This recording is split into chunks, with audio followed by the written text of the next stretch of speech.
dregs of society, the forgotten, outcasts, mutants, outlanders, and pirates.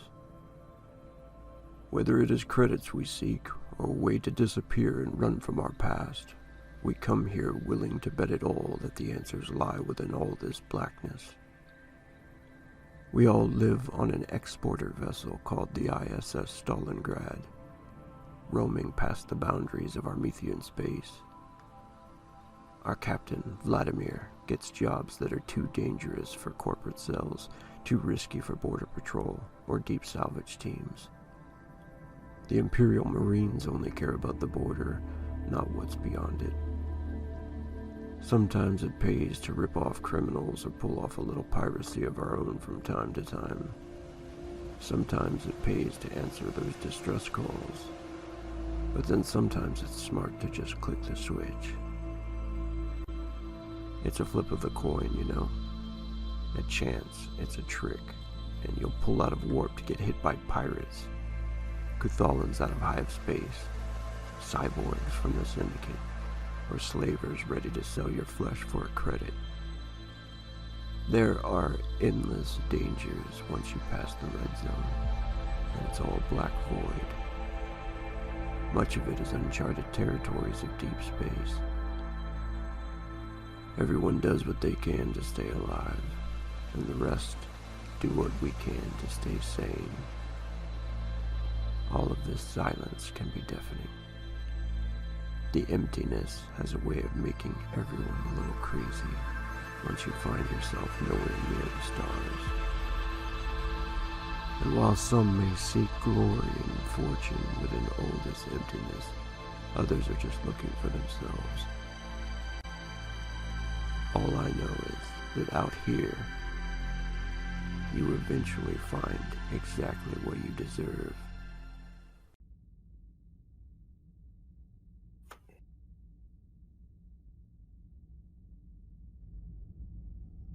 Alrighty, I am recording in 3.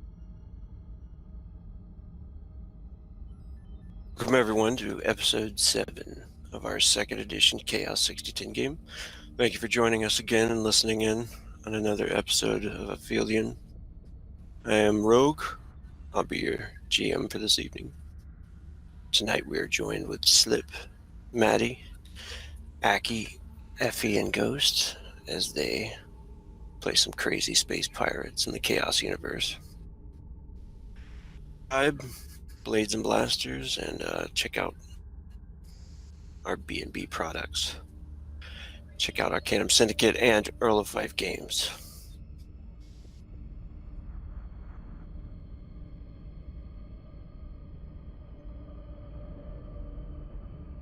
Dreams of many are put to rest out here in the dark void amidst all the stars. So many dreams silent, so many tasks incomplete. The crew of the ISS Stalingrad are no different. At any moment they could be scattered across space. D8 came close to losing everything. Normally he probably wouldn't care so much. He had taken the chance to toy with his own emotions, turning off the chip in order to feel. Emotions could grow addictive, like a drug. If you could turn them on and off, that would be a useful thing, while at the same time, could be a burden. It seemed that the crystal entity had been good for something after all. It opened his mind up enough to allow him to realize more about his past, more about who he once was. There was someone from his past that had been erased, yet the crystal was able to reach deep down in the depths of his psyche and reveal a face, a name, Angel. But more questions needed answers. Her name was also on the Syndicate's hit list. She was one of the women they saved on their run against the slave traders, those Cuthalan slavers that they had dusted back on Europa Station. Yes, more questions needed answers.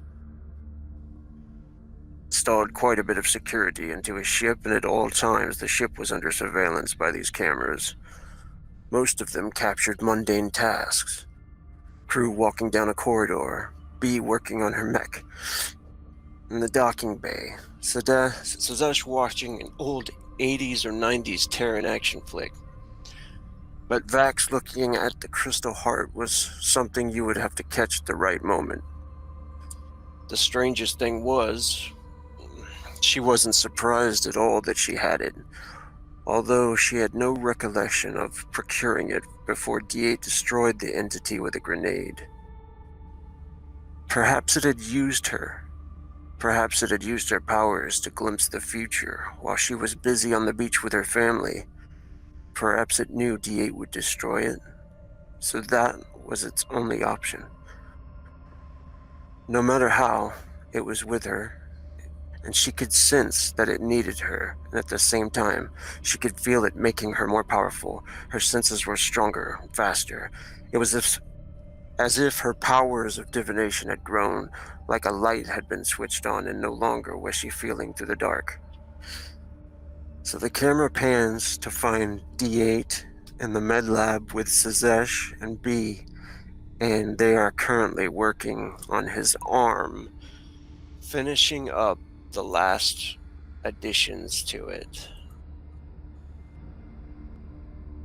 So we'll go to that scene here.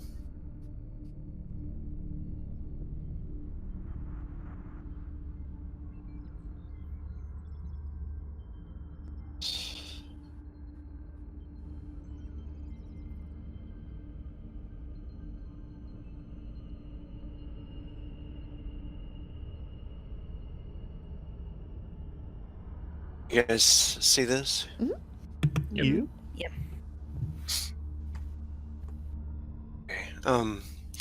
Yeah, so as you guys are working, what happens in this scene? Sazesh is examining the arm closely and checking various points of contact that she's going to need to graft into his current flesh and mechanical, bits on his arm. And as she's looking back and forth to them, and then occasionally checking her comm lab, she looks over at B. Looks good. What modifications have you made? Just as a out of character question, what were the modifications that we fully decided upon there, D8? Whatever we could. I was gonna ask you. So rogue. I think you were talking about putting the grappling gun in his arm, right? Yes. Yeah, we were looking to do a grappling gun, and if we could, then incorporate Peggy as per the robotic arm one.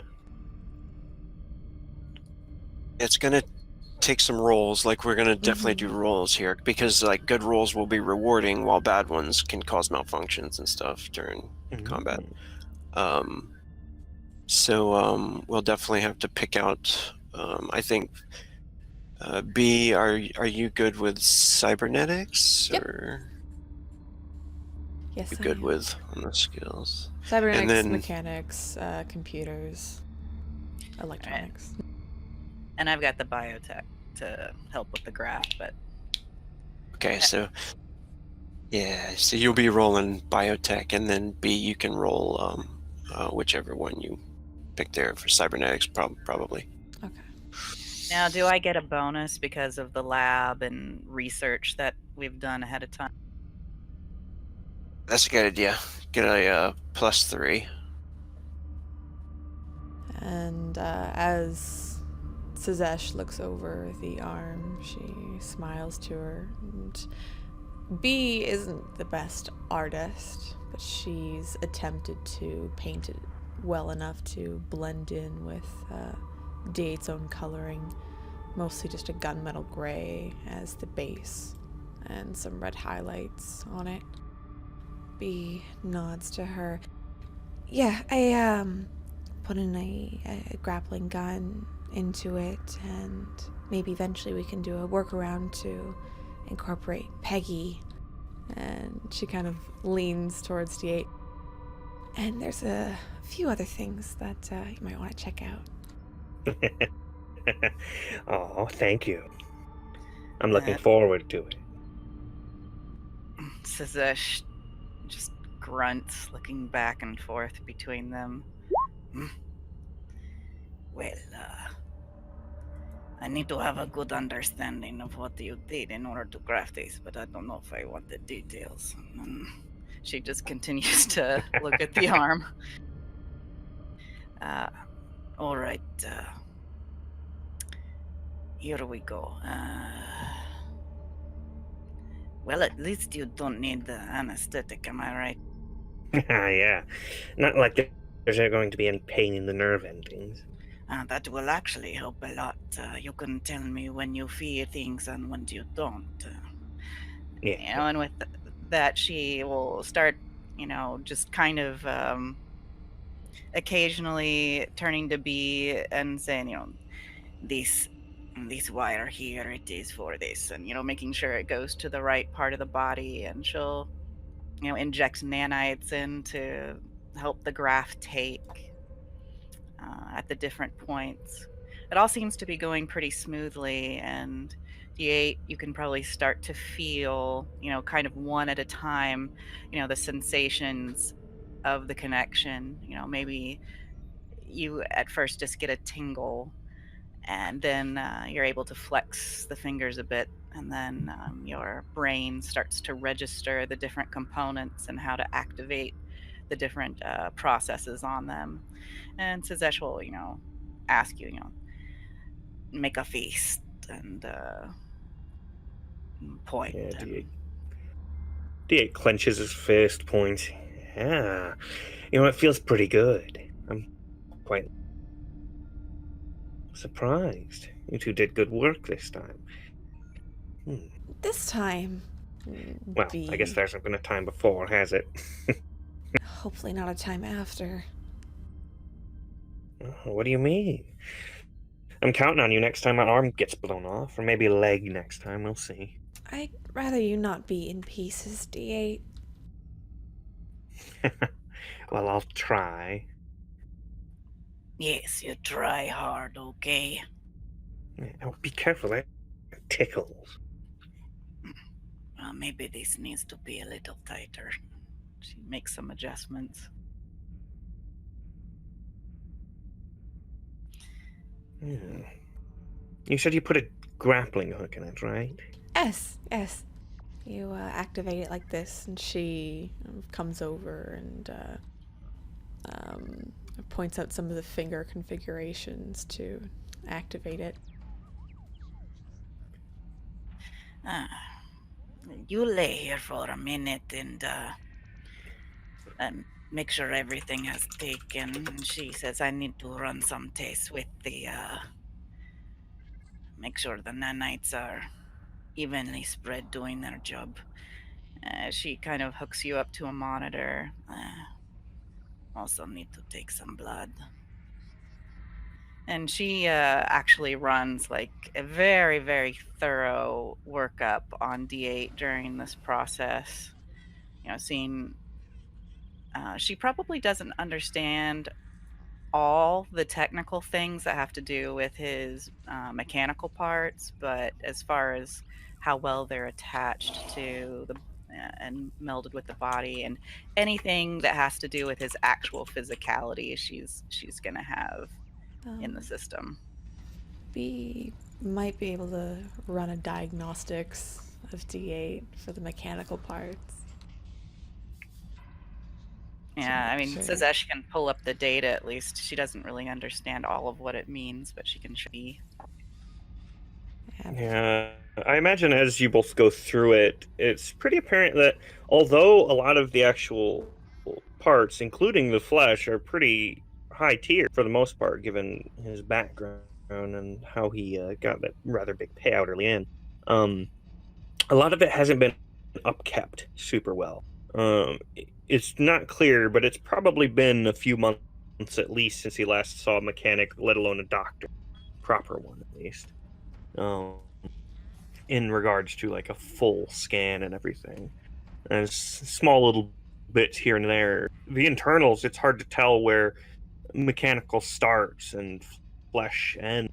It's just a jumble. But as you get through it, it's clear that On the exterior, there's scratches, scuffs that were never attended to, parts where the flesh and the metal actually collide a bit awkwardly that could be improved, no doubt. Yeah. Someone was clumsy, she says, looking at a few different connections, pointing them out to be. I see. Some of the tech, I mean, it's fairly high quality, but there's always room for improvements. Oh, yeah, always room for improvement. I mean, I did what I could with the money I had, after all. At least I got good parts, right? Whoever He grins at B when he says that. She turns a bit red, but looks back to the information. Well, I mean, we could always, if you could get more parts, probably Suzesh and I can, I don't know, double team it and fix you up a bit more. Yeah, I'm sure you could both install some rather special upgrades at some point. She just starts making these sounds that sound like a little. You don't know what to make of it, but it's not like pleased, and she's shaking her head, trying to ignore you. All right. Okay, kids. I think you should be okay to go. Take it easy on your arm. Let me know if you feel anything unusual. We can go back and do more diagnostics. And she looks at the two of them again. You both be careful in the future, yes? Oh yeah, I mean, I'll try and not get the arm blown off again, but we'll see. Like I said. Yes. Be careful with that too. Be careful with everything. People are more delicate than we sometimes believe in our line of work. It raises an eyebrow. I guess so. I mean, the sensitivity seemed to be about right last time I messed with it, so. Your sensitivity level is quite minimal, so yes, you in particular be very careful. Oh, well, I mean, certain bits are adjustable. I mean, how else would I last, right?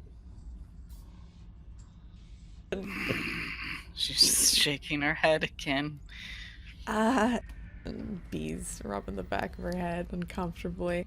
I think I'm gonna go and work on my mech. Do you need me anymore, Suzesh? No, I think we are good here. Good.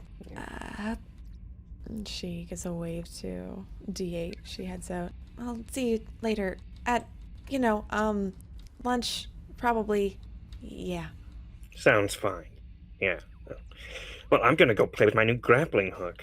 And you see him aim his hand up toward the doorway, kind of pulling down his middle finger and his ring finger, extending out his pointer and his pinky. And the grappling hook juts out of his wrist and shoots forward towards it as he pulls and swings through the doorway and out into the hall. D8, hold on, I want to tell you something before you go. You hear the grappling hook detach and the sound of the wire retracting back into his arm very quickly before you hear a clank as it closes back up. Oh, come on, what is it? She waits for a minute for B to kind of walk down the hallway, and she shuts the door. You look, the graft looks good. I think you take, but I know I'm not a blind person. I see you and B spend much time together, and I don't want to talk about that really. She waves her hand. What do you mean, Suzesh? What I want to say to you is this. Some people do not have the option to turn off their pain. So keep this in mind. Oh, don't worry, Suzesh. I'm plenty gentle, if that's what you mean. Yeah. I think that you are probably gentle in some ways, but not all pain is physical. And some people don't have a fucking chip in their head to turn off their feelings. You know? Yeah, well, that hasn't been going great since the fucking crystal anyway, so... Yeah, well. Things dulling them fine enough here and there, but, well, I think the full shut-off is done for. I might have to get it serviced at some point, but... Just remember that if you hurt this bee, she will feel it. There is no way for her to block it like you. So don't be selfish. D8 kind of looks down at the hand as the fingers clink together here and there. Yeah, I'll keep it in mind, Suzesh, don't worry. Besides, we're enjoying ourselves. Nothing wrong with that. No. Like I said, I'm not particularly interested in details. And I have faith in you, boy. He has a bit of a shrug to that. Yeah, hopefully. We'll see. It'll be fine, I'm sure. As he almost shyly kind of backs out of the room and starts to head out. It better be. All right. Come see me if there are problems with arm, okay? Oh, yeah, I'll let you know all about it. I'm sure some of these attachments will be quite interesting to explain. Oh, she just groans and rolls her eyes. Goodbye, go. D8 heads down the hallway. Every now and again, you hear the clank of the grappling hook ripping into the metal of the ceiling, or some pipe here and. Don't fuck up this ship. She kind of hauls down the hallway. Then she thinks for a minute and she kind of gets on the comm and she'll buzz Vlad. Hello? I want to talk to you when you have a minute. And Vlad just kind of kicked back, his feet up on the desk. I have a minute now, office. All right, I will come to you because I am so kind. Of course you would, thank you. Fat ass, she says as she kind of beeps off the comm. Hangs up the comm and puts his shirt on. She'll head over to Vlad. Do you want to do this scene next, or do you want to do Vax? Are we doing this one next? Yeah, that's cool. Let's do this scene real quick. Okay. Suzesh will go over to Vlad's quarters and hit the intercom button. Hey, it's me. I'm here. And he beeps her in and... Doctor, you look well today. Of course, she says, kind of smoothing back her fur. I look good every day, but thank you.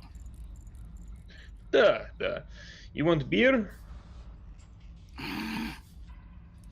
I would try again. I don't understand the taste for it, but she kind of shrugs.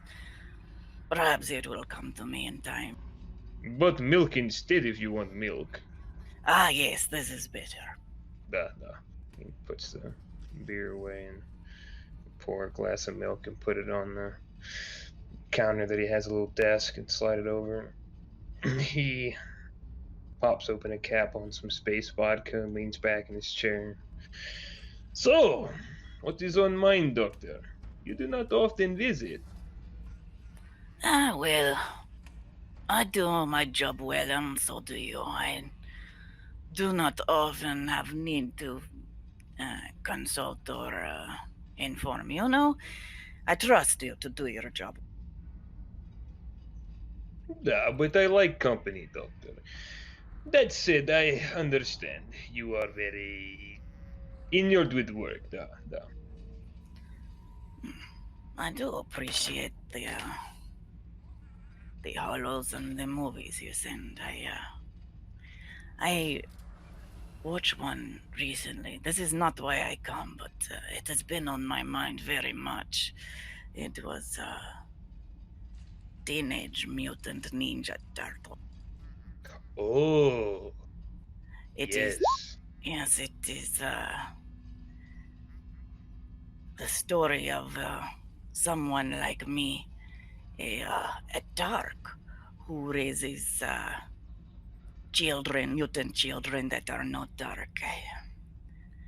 I did not know that dark were known on Earth.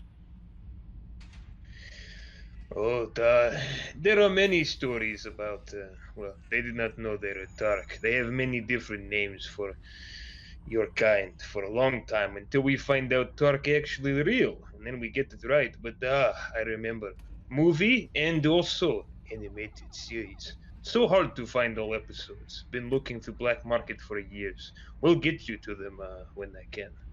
She But reaches yes, out very like good. really eagerly and grabs his arm. You must find these. Oh, I have been looking for entire first season complete for years. I have not found it, but I'm going to check in when we get back to Europa. I have feeling I will find some more vids there. This is good. Well, the reason I came. And she sits back and takes a sip of the milk. B and D have been fucking. And Vlad looks at you for a moment, and then.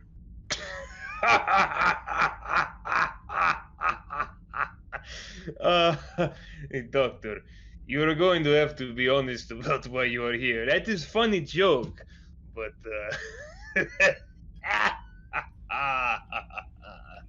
She kind of grins at him and raises an eyebrow. Not joking. I would say mating, but that is not actually possible between these two. I double check today. you are serious, and he leans forward. Oh, I am But serious. they hate each other. Nah. They squabble, like children, in some ways, like siblings. But no, I do not have a problem with it. I talk to D8. As long as his emotions are turned on, I think is not a bad thing. Maybe a good thing. He's starting. I don't know if you noticed, but he acts more like a person. Be is a good influence on him. Hmm. And when she mentions the siblings part of it, he kind of frowns a bit, but then he leans back in his chair. Uh, well, the question is he a good influence on her? She shrugs. Oh, mind to say, I do not really. This pairing off. It is not the way of my people. We, the wisest, strongest female, she picked the strongest, most cunning males, and they are chosen to mate and breed for the clan. The clan is. We do not care for one over another, so it is hard for me to see, but from my perspective, I think this strengthens our clan here. But there is potential for harm in the future. I see this. She is gentle and kind, but she has been through much, and should things sour between them, well, we all have a fuse in us. I'm glad takes another drink and he nods. They're young. It is good for them to try their hand at love, or whatever this is, see if they can find it. He But kind of looks off for a moment, and then he looks at Zesh again. I just thought you should know. I know you and B are close, and she looks to you. Perhaps as some sort of father. And there may come a time when she needs you in that capacity. And he rubs his chin.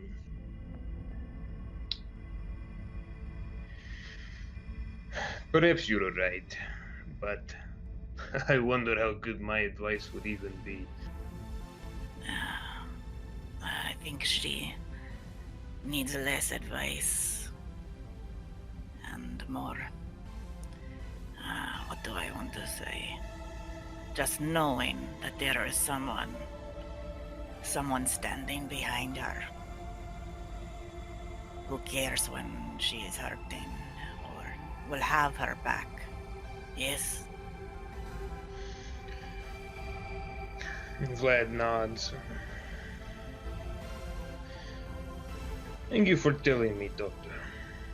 I will think on it. I think I leave it alone, not bring it up unless she asks. But it is good to know that there is some happiness after some of these struggles we have had. It looks this way, and I feel much the same. She stands up and kind of pats Vlad on the shoulder, as she tends to do when she's getting ready to make an exit. No, I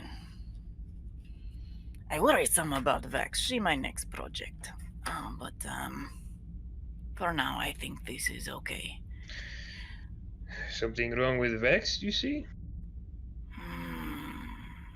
This last time, when in this fight, and she comes running past me toward you, there was a look in her eye that was... She shakes her head. I do not like it. I think she was frightened. Frightened more than is good. More than is safe. If you like, I could have her report to you for discussion in medical. Yes. Although sometimes maybe she want to talk to you. I have heard it said that my bedside manner can be lacking. She laughs a little. And Vlad thinks on it. Perhaps some other procedures or situations where the doctor might have been a bit rough, and he nods. And, well, if she is, she will probably speak with one of us. I hope so. Her kind, they live so much in their head. I think sometimes they forget that we do not feel what they are feeling in the same way they can feel what we are. It makes them maybe feel a bit of an outsider, perhaps. Alone. Yes. But this is good. Trip so far. No problems. I hope we get there soon. Drop off these other mutants with my friend. Okay, good talk. I am glad I let you stay on my ship, Vlad. She gets up and heads to the door. Do not forget your milk. You can keep container. I have more. Yes, thank you. До свидания. He picks up the milk and heads out.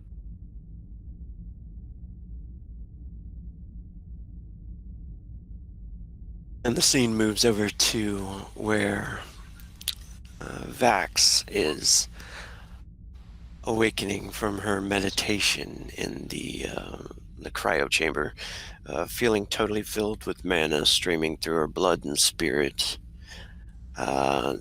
This dream you had, you've been having them for the past 3 days. 3 days have passed. so far on your trek, which means 6 more days until Herring Station, which is near Europa, pretty much basically on the other side of the planet, where Europa Station is. So you've been having this dream that's so real and vivid. The shelves and these books on the shelves, they're all glowing with the runes, and you remember seeing this like every time you use your divination powers. You move one and it opens this passageway to a room where you can see all these alien constructions of what looks to be like a gate. This room was actually in the mines, and you can remember seeing just past the crystal on the other side there was another chamber that you guys didn't enter, but you saw a little bit of what was inside there. This is that room that you're seeing, and it seems to be where they were building some kind of gate, like an MTU, but it doesn't seem like the same technology. It seems different. And in the dream, you step through this gate and you step to another distant world where there's alien technology, crystals everywhere, like the entity that you had seen before that was destroyed. They're using other creatures to build and construct powerful magical artifacts, and it's a wondrous sight. But then you awaken. Your senses are totally heightened. Your emotions are strong. People walking by, feeling insecure, feeling happy, some feeling jealous, irritated. You can feel them walking by the chamber when before this chamber was very seclusive. Like it seems like your reach has grown. You can even feel the captain, his thoughts at the moment, contemplating his talk with Sazesh. And go ahead and tell me what else is happening during this scene. She kind of she looks down at her hands, going through a process of trying to discern if this is a dream as well. She'll look around for key points, just taking a mental note that this isn't some sort of vision or some sort of sleeping imagery that she is kind of taking in, and eventually her hand goes and brings out that red crystal that had found its way into her pocket, and she's going to study it. In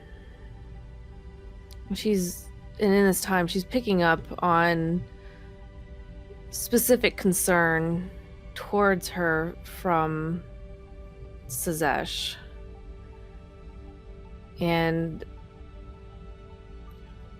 she has a moment where she pauses and realizes she can feel them, but they can't feel her.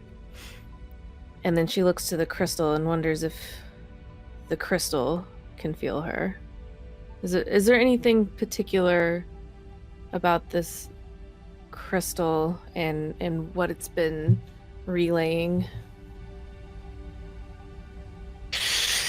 Yeah, you know that you can sense like it doesn't communicate, of course, the same way.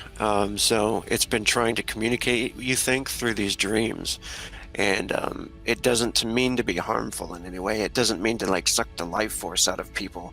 You can feel that it's trying to get back home to others of its kind. And the only way, of course, that it has the ability to do this is controlling other creatures to do its work for it, basically. And it doesn't realize that it's sucking their life out, of course. You know, it doesn't know that. But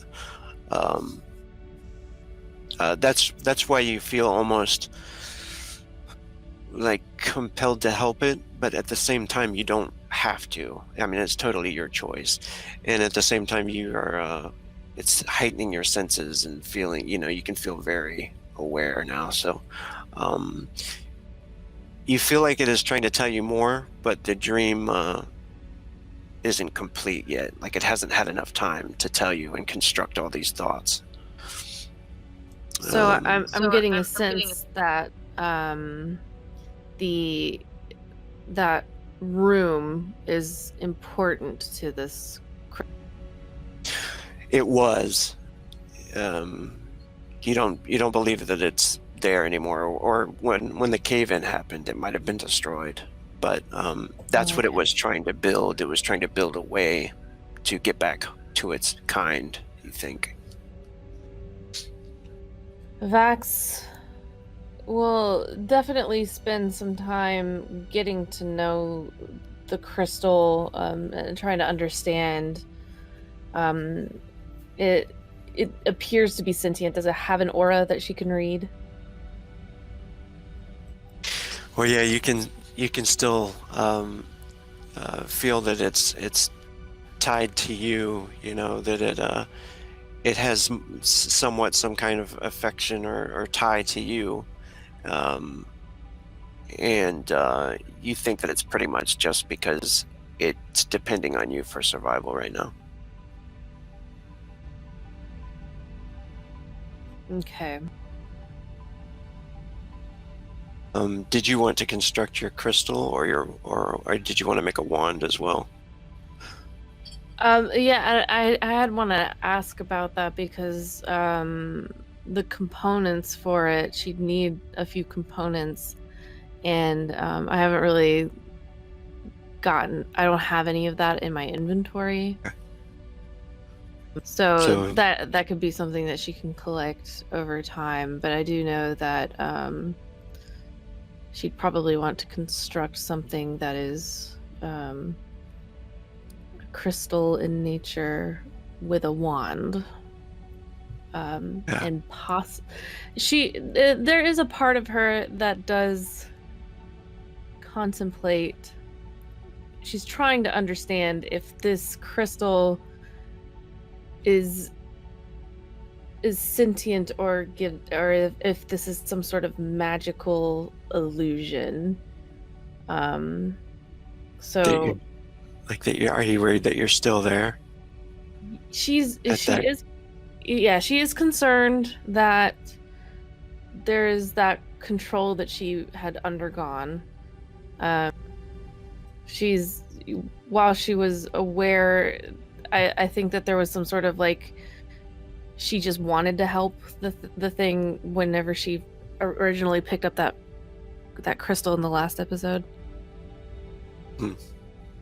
So I suppose there's more of possibly trying to understand if she has any sort of control over her faculty. She definitely does. And I mean, it's up to you totally too if you want to bring the crystal and show it to them, or if you want to keep it hidden, or it's all pretty much up to you. Vax, she probably would not, given what they had gone through, given what the reactions were in the mines. There's a definite desire to secret this. She'll keep it tucked within the many layers of her fabrics, just to ensure that she's the only one that knows that it's there.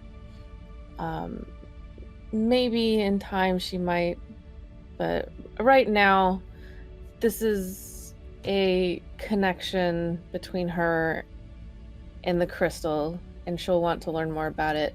She'll bring out her little data pad or tablet and try to do some more research into crystals, red crystals, even do a little search in sentient crystals. Awesome. Are you going to pursue their worries about you, or are you gonna bother with that right now and just do your research? Right now, she's not going to concern herself with her shipmates until she gets a little more understanding. I'm pretty sure that Sazesh, since she's a little worried about Vax already, she's probably going to notice that Vax has been isolated for the past 3 days, and if not bothered, she'll probably be isolated for the entire trip while she's trying to understand the crystal. Okay, so go ahead and make a research check, and I'll get back to you with information on that. And then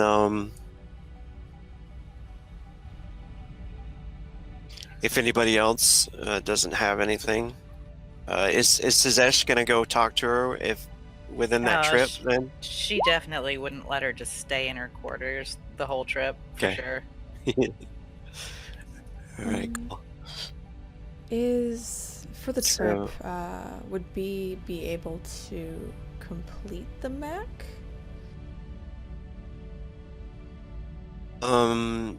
Yes, we're gonna make a roll for the mech. Let's go ahead and do that scene. Sweet. 'Cause, I had something special too with you and Sis working on that. I had a feeling that it would be more than just. I mean, you could pull the help, the assistance of like several crew members, because you're like dismantling the Dundra too and using all the parts, right? Yeah. Yeah, anything that's she could good. get her hands on. And you'll have to do a mechanics roll and an electronics roll for that. Okay, let's start with I think, well, I've got tools. +2 to mechanics, which is great. So I'll roll that first. Oh, I also have something else. That might give me a bonus. It's one of the outfits that I have. Let me just double check. Oh yeah, I know what you're talking about. Like a toolkit or tool belt or something. I've got a toolkit, and I've got something else. I just have to find where it is. Mechanics garb, which also it gives me another +1. So I have +4.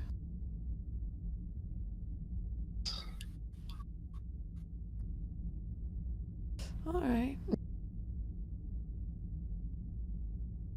Awesome. I will roll for electronics, you said?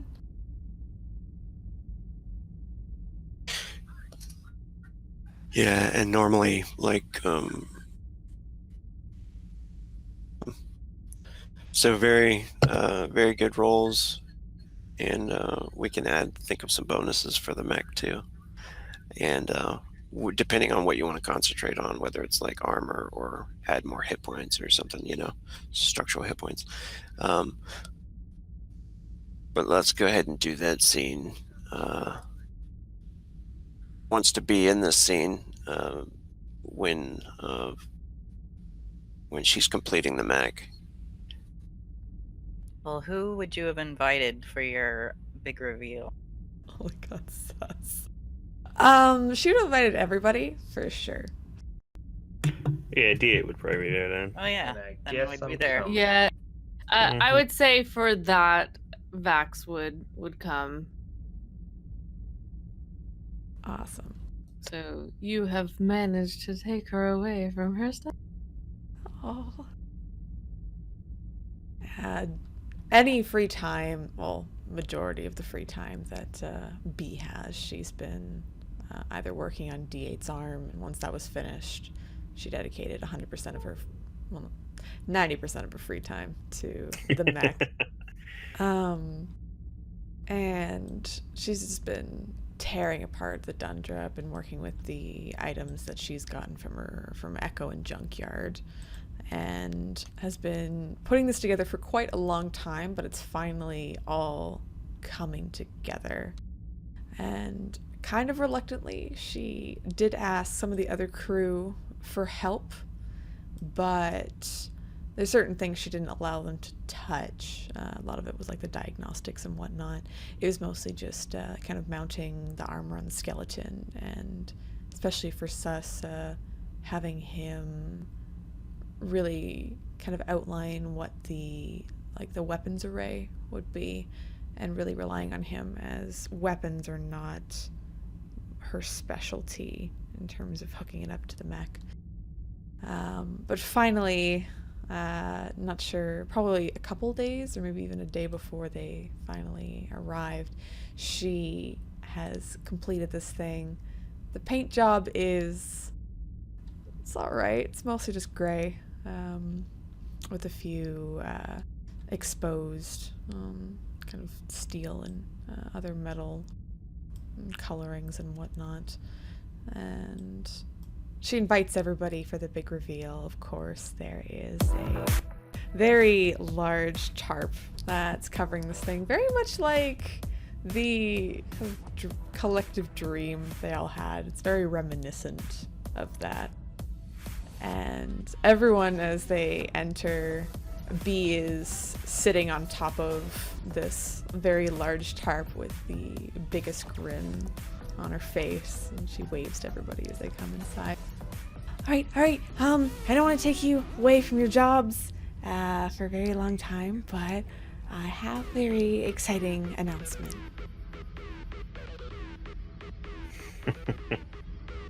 What could it possibly be? As he says as he gestures towards the big tarp. Well, I've been, of course, working on something for, I don't even know how long, almost as long as I've been on the ship. And finally, with all of your support and everything, I've finally completed it. And I've gone over names and such. I'm still a bit stuck on a name as to what I'm going to name it. But without further ado, I am going to reveal my first masterpiece. And she stands up, grabs the tarp, and flies upwards, flinging the tarp to the side and revealing her brand new mech. Vax applause. She lands back on top of it and pats it with an open palm. This is probably, so far, my masterpiece. That's for sure. I mean, it's the first thing I've ever made, but still. I still don't know what to name it. I've been really debating on Padme. Padme. Yes. Hey, that's pretty good.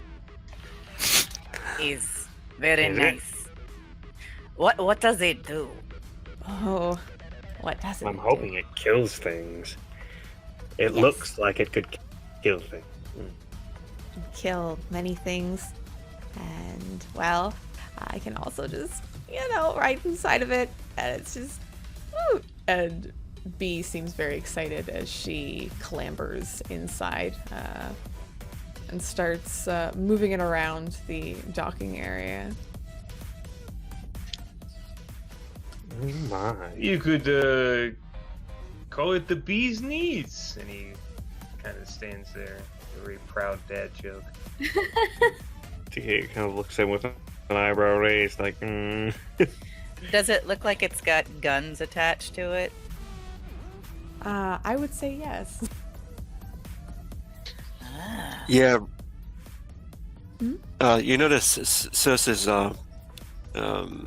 he's pushing his bottle of alcohol behind a desk over there, and he's just been quiet over there and smiling and waiting for the moment, and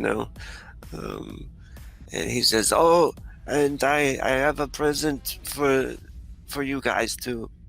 Uh, I made you some explosive rounds for everybody. Oh, Pass out that's quite some. good.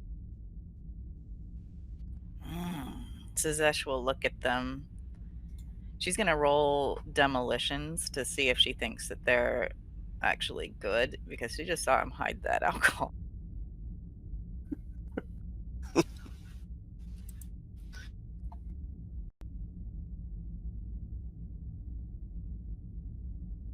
They do look like they function. I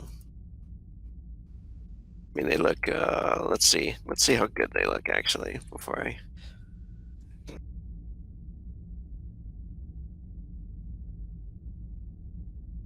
He's not bad. I take it these are like standard rounds. These are explosive rounds, and I've added them all to your weapons if you can use them. Yeah, for standard rounds, not for energy weapons, but they add an additional +3 to the damage modifier from your. Very nice. Nice. These are nice. Elving. Yeah, you can tell he's like scrapped together whatever he could find to build this, and he says, if the captain would allow, perhaps when we get to the spaceport, I could put an artillery piece on the mech, maybe, if and he looks over at B. Whatever you want, B. She kind of frowned a bit as when Sus was handing out the explosive rounds, just because he decided to take this moment, and there's a bit of frustration in B. But as he offers to get some sort of artillery, she perks up a bit. Yes, if you want to, yes. Shooting the big guns now, huh? That'll be good. I've shot big guns before. Oh, I know. You have found your boom, V. I am very proud. Oh, yes. Yes, my new little spider mech will definitely be useful out on the field. I, not gonna be maneuvering around too much on foot anymore. Don't really need to. Yeah, that's quite nice. You should work on one good for recon. That'd be quite useful. There's some other things that I'll be working on for recon. My next big project is a full mech suit. But once there's a few books that I have to read and such, and some things I have to go over, but once that happens, then and once we get more money, then I'll be able to build more. Nice. Well, if this one ends up being good B, I could probably move some money around, but we'll see how this one goes. Otherwise, you have to fund on your own. Fine. She slides out of the mech and hops back on the ground, walking over to the others.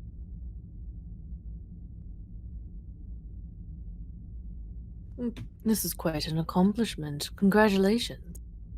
Thanks, Bax. I appreciate it. Yes, it looked very good. I still think you should name it the Bee's Knees. No. Aye. The Honey Pot. No. That one might be more fitting. The Unbelievable. I can't be in here. You could be elsewhere, but... Or you could or you could leave. Oh, I suppose I could. Get back. I have show on. I did not stop. Then better hop to it.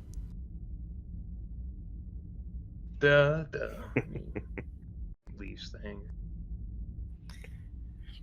As they're standing around admiring the mech, and Suzesh is walking around kind of looking at the armaments in particular, she turns to Vex. I've not seen you in days. I've but just been feeling a bit, I suppose, antisocial. I understand. Sometimes I want to space everyone else on this ship, to be honest, but it's not good to stay alone so long. At least join us for dinner today. I will consider it. I do apologize. It has not been intentional. Just focused on other things to where I forget what time it. It is easy to do on a ship.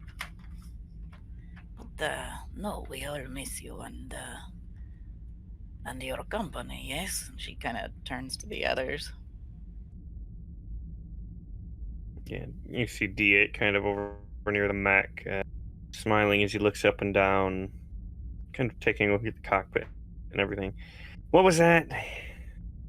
I said we all miss Vax, yes? Oh, yeah, for sure. The hell have you been doing, anyway? Yeah. Well, I've been. Vax kind of. It looks pretty obvious that she's not exactly saying what she's actually been doing, because she's looking around like trying to come up with a lie. Vlad had given me those VR goggles, and I've kind of gotten lost in a few games. Oh my. Oh, what You kind of seem a little bit games? shy, Vax. What, have you been making busy in your room or something for 3 days straight? Well, everyone has a side gig, I suppose. She offers a little. What, are you streaming it or something?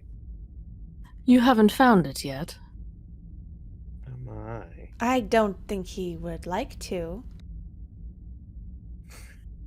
D8 kind of looks a little bit surprised over towards B. Oh my. You'll see Vax has an expression where something kind of clicks. She's just now putting pieces together on emotions that she's likely been feeling the past few. Yeah, you see as B says that, as D8 kind of looks over towards where he has a big shit-eating grin on his face. Yeah, I'm sure no one would be that interested, right, B? B kind of frowns, realizing her outburst. Well, Vax, I agree with Sazesh. I think we all miss you out here. Don't get too lost in that VR stuff. It's can be dangerous.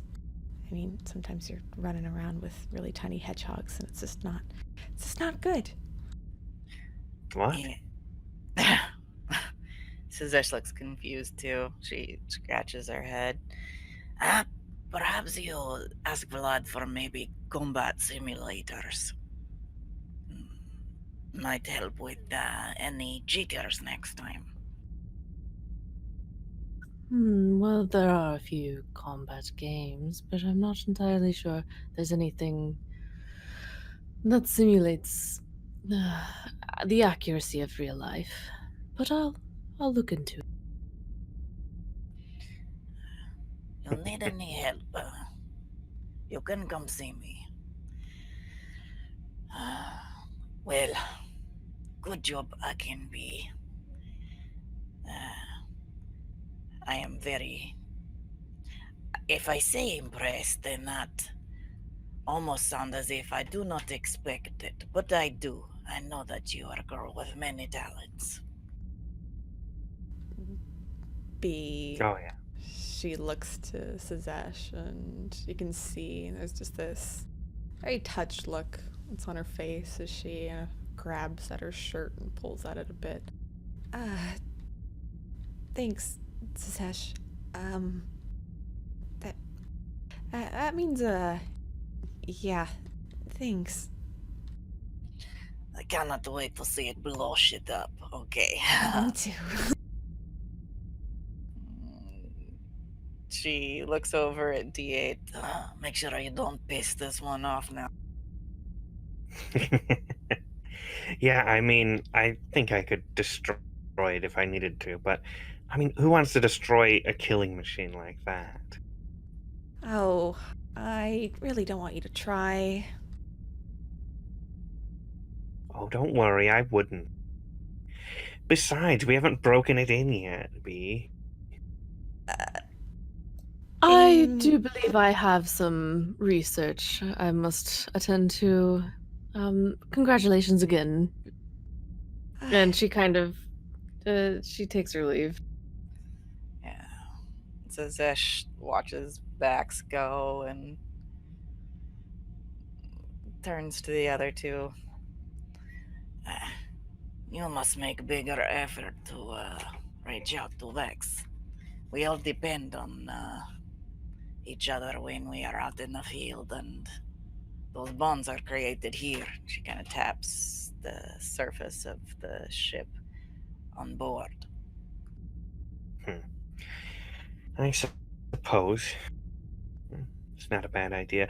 But, you know, I mean, I just feel so bad as he kind of heads over to B, one hand around her back on the shoulder and the other on her other shoulder. I mean, you saw how jealous she got, didn't you? Look, It was precious. I would watch it, D8. She looks over at them like, Maybe you can destroy this machine, but she shrugs. who knows what she's put on it? Maybe some EMPs, yes? Now, we don't have to get into that kind of thing. Let's be honest. She Let's looks just- at she looks over at B. Maybe you put some EMPs on that, yeah? oh, Listen, that's the an idea. arms being blown off, legs gone, whatever. But don't fuck with the EMPs. It's uncomfortable. Okay. I go leave you to your disgusting conversations. Yeah. And as Sazesh leaves, B kind of turns to D8. You wouldn't watch a video of Vax, right? You say this, but I mean, what was it? A couple of weeks ago, you were just dying to get in there, weren't you? I mean, Annie blamed me. And I know she wanted to, so. Well, I mean, you never know. We always have a lot of possibilities ahead of us. Mm-hmm. Well, you, wait, what? What? I mean, if you're down for it, then I mean, I'm fine with a triple. I don't know if I'm comfortable quite with that. Yeah. I mean, I kind of Like I said, it's up to you. Anyway, I'm sure it'll be a tight fit, but we'd best break this thing in, right? B looks around the room to see if anybody else is there and looks back to D8. I guess we should. I mean, it would just be going to waste if we didn't. Yeah. I'm gonna be honest, seeing you in a suit of metal made me really hard. Oh, good, because we've had such issue with that before. I know, right?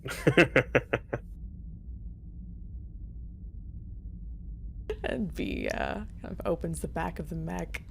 Come on. Alrighty then. D8 follows her up.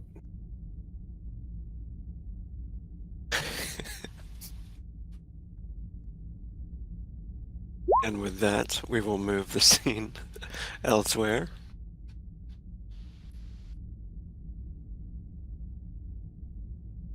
The bridge.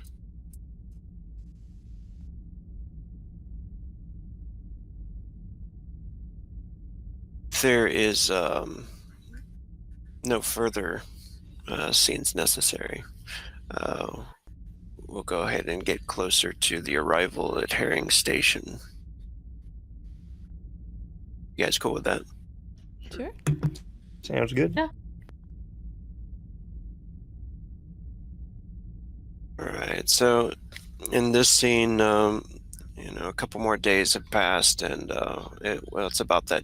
It's about that time to reach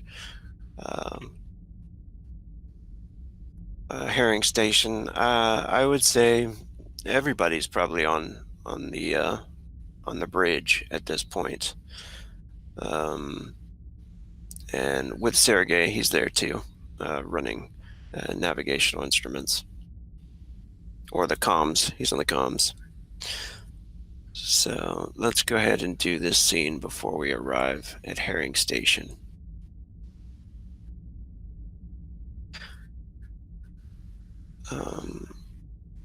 Sergey, we'll start it out actually with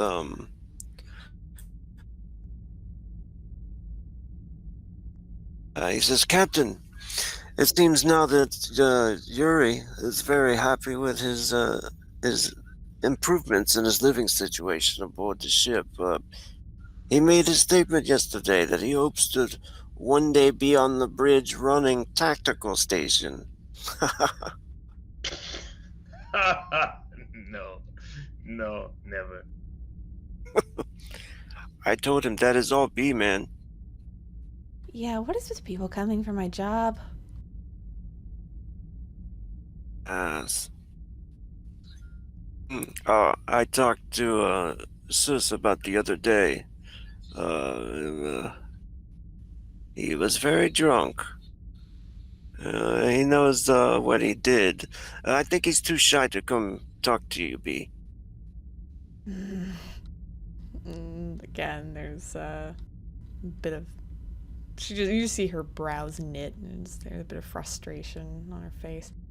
Yeah, well, if that drunk little fuck wants to come at me again, steal my spotlight. That was vindictive. Oh, sorry. T8 grins from behind B. How close are we to drop off our passengers? We're about 10 minutes out, Captain. Sergey, make hail, please. Captain. And he opens up the hail. Get a quick response from Herring Station, and this is Herring Station. And what is your business here? We are here. Pardon me, long day. I am Captain Vlad of the ISS Stalingrad. We have some passengers. A colleague of mine aboard the ship should have called ahead. I can buzz her in if you need to speak with her. That's not necessary. Relic is waiting for your arrival. Go ahead into the docking bay. He will meet you there. Sounds good. До свидания. He nods to Sergey to close out the comm. Bring us in nice and slow as always. Of course. You got it, Captain. And B flies them in slow and steady to the docking bay. And she kind of does a quick glance around. I do have a quick question. Why is everyone on the bridge? Why not? I mean, Vlad looks back. Huh. I mean, it's fine, but it kind of gets a bit crowded now with, she gestures to her wings. Well, hey, I was bored. Oh, what else is new? It was nice to see Vex out of her room at least. Oh, no, I'm not complaining. And she looks back to Vax. It is nice to see you. Vex smiles and offers a slight nod. She doesn't say anything about it.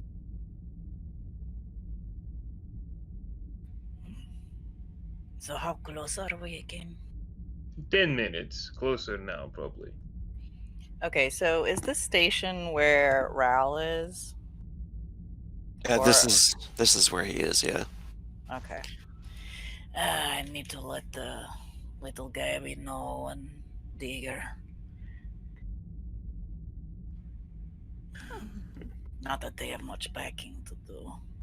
Do you mind if I say goodbye before they leave? No, I don't mind. She looks up to Vlad. Go ahead. Just make sure you stop the ship in here first, so we don't crash. Of course, of course. She pulls in, makes sure to secure the vessel, making sure the locks are in place before she disengages from her own seat and gets up to follow Sazesh. I think Gabby is in the mid lab. I have had her doing some calibrations and helping out with little things here and there. She's a good helper. She kind of leads B back to the med lab. Calibrations are very important. I'm gonna miss having another mutant around, to be honest. I mean, I don't know where Tomahawk went, so. Yes, this concerns me. I try not to think much on it. I am sure that he found his way. And Vlad sips his coffee again. Here, I'd take you to the others. Okay. You say your goodbye. It will be good for them.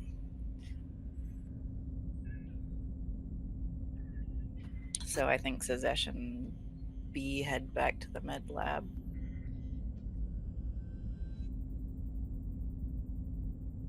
You head back to the med lab, pretty much after docking, I guess would be, and you run into to them. They're waiting for you. Looks to be like they were in the middle of a conversation or whatever, and Digger jumps up off of the desk and says, nods his head. I guess we were saying goodbye. Yes. B came to make sure you know you will be missed. I tell you more about Raoul on the way, but She looks over at B. I gave her some privacy, but you all have been. Well, it has been good to have you on board the ship. And she looks over at Gabby. Especially you, you little green fuck. Thank you. I will miss the ship. I will miss your conversations in the lab. I did a little bit of sneaking around, I must admit. But I will miss this place. I didn't steal anything, I promise. Did you, She looks around the lab. did you mess anything up? Oh, of course not. Did you leave any explosives on my ship? No. Alright then. Okay. You look good, Digger. I'm glad you are looking better. I will be back to escort you to Raoul later. She just kind of nods at B and heads back to the others. And B watches them go, and she turns back to Digger and oh gosh, Gabby. She regards both of them, and again, I'm sorry about all your friends who died, but I'm glad we were able to help both of you get off that planet and get away from Zentec safely. Just one last question. If there's anything else you know about the base where you came from, or anything like that, or even, I don't know, any of their weaknesses or anything, I just, there's someone that's still with Zentec that I very much care about, that I want to get out of their organization. And if you have anything that I could use, I'd appreciate it a lot. Well, maybe on the planetary shuttle. It used to belong to Zentec, and we stole it to escape. I don't think of anything else, but they won't stop looking for us. I'm afraid even being here, we're not safe. You're never gonna be safe anywhere, Digger. That's just how it is. But just try to live what you can. Try to do the best that you can. And just stay safe, both of you. I'm gonna miss having both of you on board. It was nice to have another mutant, to be honest. Smiles and thank you for everything, saving my life. I will miss the others, but we shouldn't have attacked you.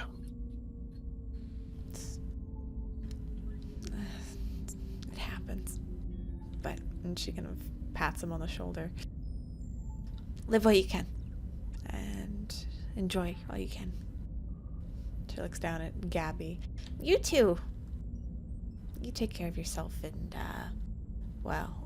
get into as much mischief as you can without getting kicked off the station.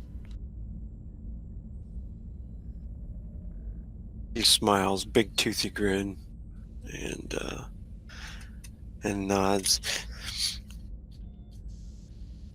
Nice wings, by the way. Thanks. I think my father gave them to me, or at least the team did. She kind of looks back at them. Well, I'll allow you two to head off. I'm gonna go and might look into that information. And she smiles at them and heads out and calls back to Zash. They're ready to go.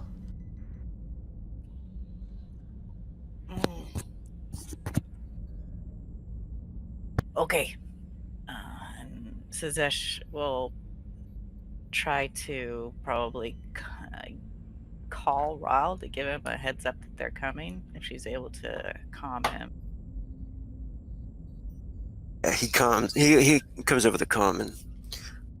Hello.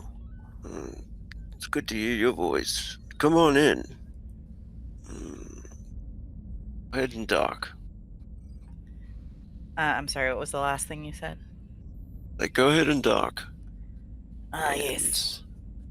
I have some strays I am hoping to bring. That's okay. Bring them on board. She looks over at Digger and Gabby. Best behavior, okay?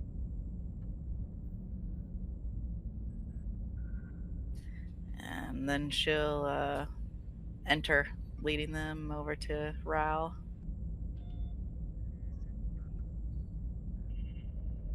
You guys all exit the ship. You run into Ral, also known as Relic. Kind of an old joke that just kind of stuck with him. He walks up to Sazesh and puts an arm out to a big smile on his face. You can see this guy's got the armored long coat, all brown and dirty coat. Even though most of this station is pretty clean, he looks to be like he's still a wanderer. Definitely a holy man with the holy symbols dangling off of his neck, and he's carrying some weapons on him, a hammer and a gun, a submachine gun on his side.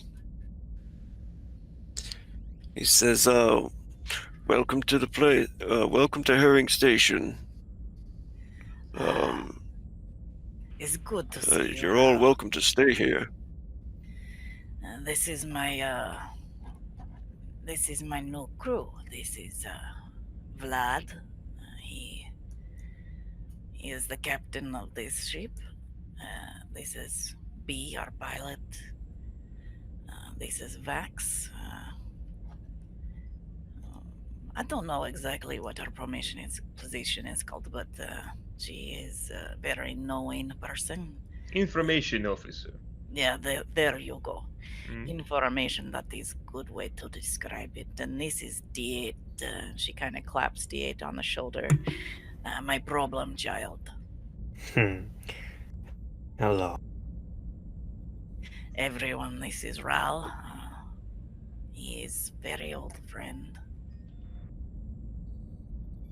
Yes, very old. He says, you can call me Relic. You're all welcome to stay here if you want for a few days. This is... Sure. She turns over to Gabby and Digger. Some strays we pick up. There is a little bit of heat on them, so they maybe need some help getting back into society with leaving their past behind. You know what I mean. Yeah. You've got, what is it? Some kind of imperial trouble? No, it's corporate.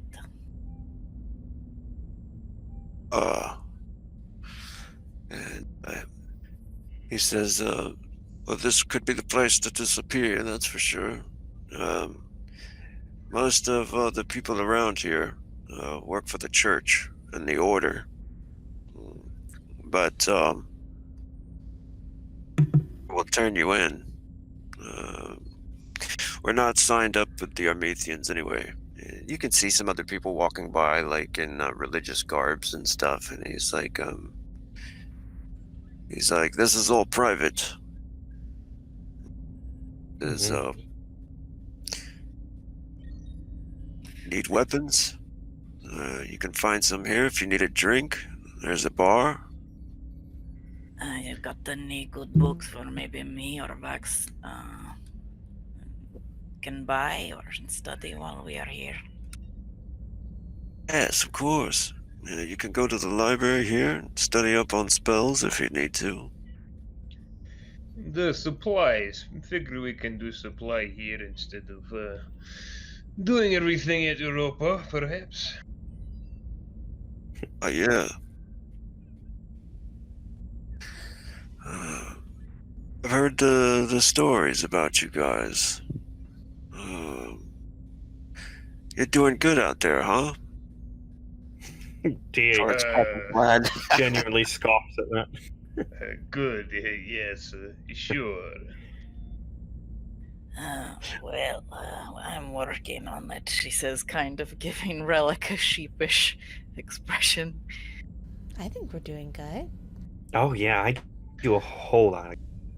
Perhaps not the best last job. And he looks at D8 sidelong. I don't know, I thought it went great, given the circumstances.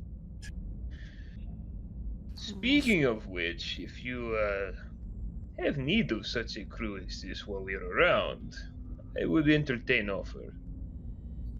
Yeah, sounds like you might have some wanted folks around here, huh? He says, I don't know about that. And he just smiles at D8. He says, hey, but oddly enough, somebody knew you were coming here. Mist. She's one of my friends here. She's a seer. Seemed like she wanted to speak with you.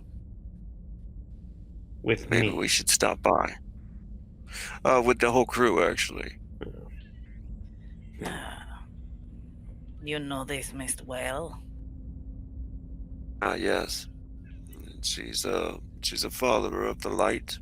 Uh, Well, trustworthy. you know I am more about the shadow, but if you vouch for her, then this is all right with me. Um, she says, "Let's go talk to this mist then." And here, she kind of takes something out of her hand and just kind of tucks it into his hand. It's 10,000 credits. This is for them. Get them a good start. They are others who dwell in shadow, and Nimtat watches over them. Smiles and he nods. I'll take good care of them. As get you set up. I'll take you to Mist, and then I'll go ahead and find them some quarters as well.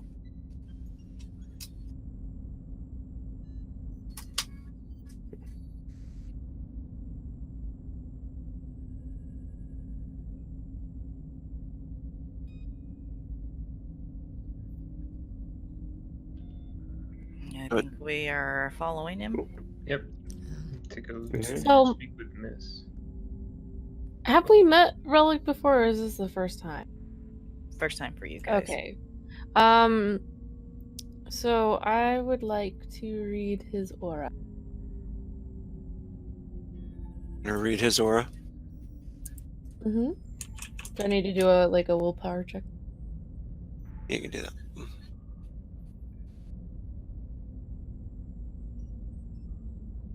Relic knows all about Sazesh's past, by the way, in case that All influences anything. Strange that you can't get a good reading on him. right. You do sense that he's good-natured and helpful, but other than that,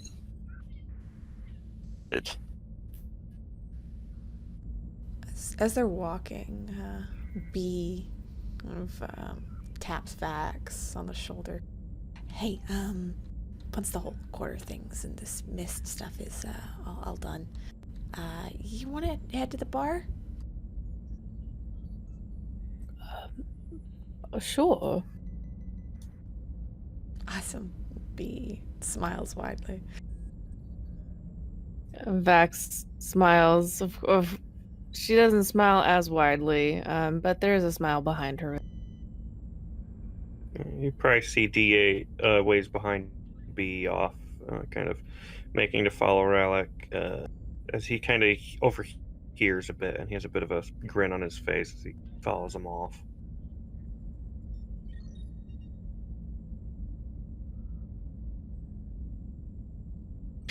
And Relic waves goodbye as he introduces you to Mist, and you can see she's right outside the entrance to the church, in kind of a separate docking bay, which looks out over the planet and into the stars and stuff.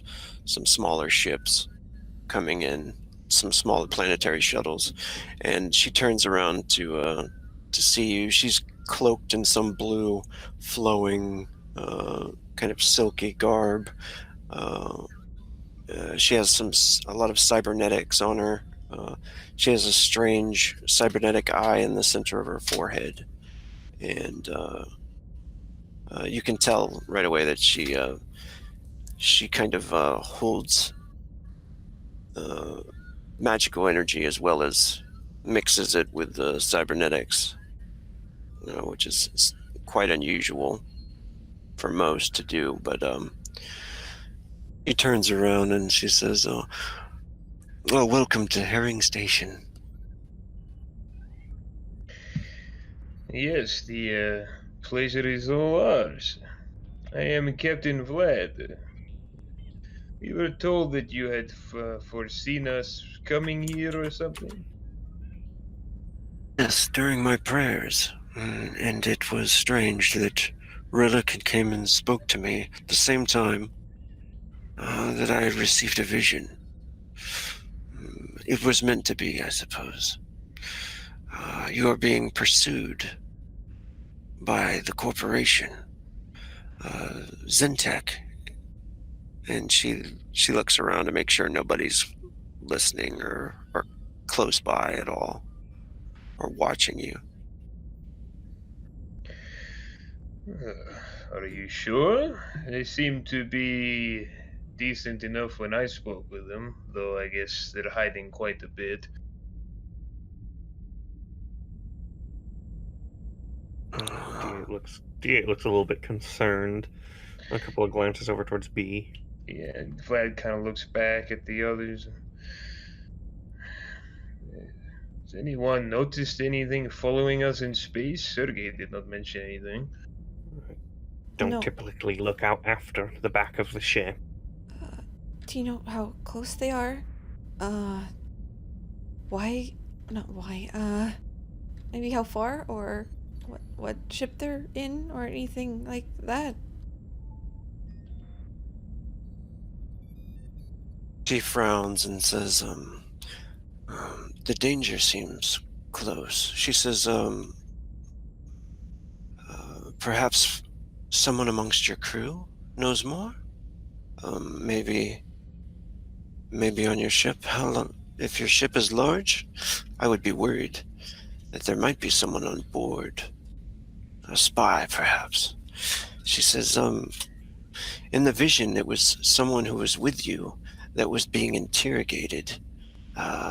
They were torturing him to get information. And it was definitely a male. Interesting. Are you sure? Perhaps whatever hallucinogenic you have not worked so well. I have pretty low crew. What about this new one? This one that is drinking and Which one? helping B. Not This, really. it's not a Sus. urine one. Sus. Sus, yes, that one. Vlad actually looks like he's genuinely thinking for a moment. Oh, the small one. You think it was him? I don't remember exactly. Yuri said he got hired, but I don't remember hiring anyone. Do you think Yuri might... maybe his palm was greased? Who knows? Let's be He honest. does I'm have on the greasy crew. palms. Yeah. I mean, I'm on the crew, and I'd be easily hired to kill about half the people on it at least, so... If I'm here, then who knows what else got on this ship. But I remember hiring you. I don't remember hiring him. Shot. B, you didn't allow him to alter No, go ahead. your... What? You didn't allow him to touch your machine, did you? Yeah. I fully admit I don't know a lot about artillery or anything like that. Do you think it was him? Calm down. We have no idea. I mean, I've got a quick way to find out, though, if they're susceptible to torture. Yet, I will talk with them. You can be there. Bring the vax. Yes, I think that is good. We have Captain Cop, good cop, then bad cop. I think that work. Anyway, besides, this is information, no disrespect to you, but this is information from someone we don't even know. Take it with dose of salt, please. Also true. You have any other proof? What was it? Mist? Mist, her eyes, you can see that they're glowing blue now as she starts to scan astrally, and then she looks towards Vax and she says, "You study the arts of divination." I do. Perhaps we could share in this vision together. If you wouldn't mind. And she kind of puts her hand out for you to like put like her palm facing yours.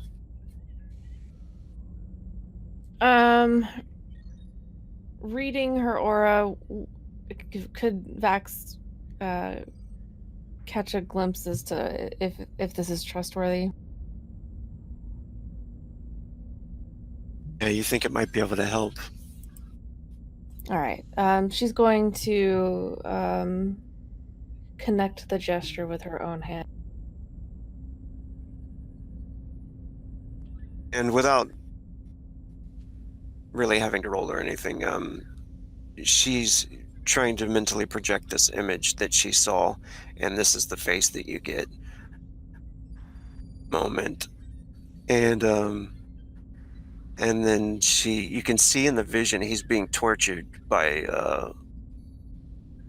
these Zentec agents that are surrounding him in a chair as they're like peeling off part of his skin and doing horrific things to him.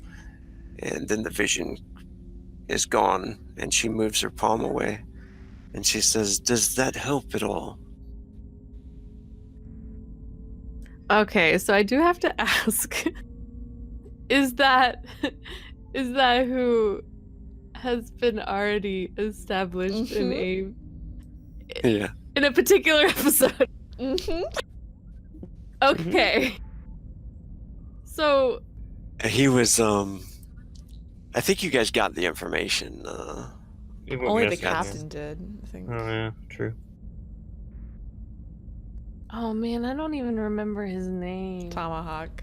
All right, so Vax pulls away and nods, and she looks over to Vlad. It appears it may have been Tomahawk. Oh, the fucking crazy psycho one who would have guessed. The one that went missing ages ago.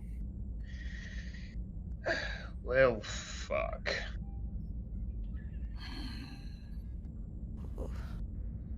What are we gonna do? Business as usual. Except with problems now. Well, I mean, if anyone comes for us, we'll just kill them anyway. It's not like it really changes all that much, does it? It changes a little bit, because they're after us for a reason. Like they weren't before. Anyway, we just had to be more cautious from now on. But business as usual. I don't plan on trying to take on the whole Corp sec by myself. Yet.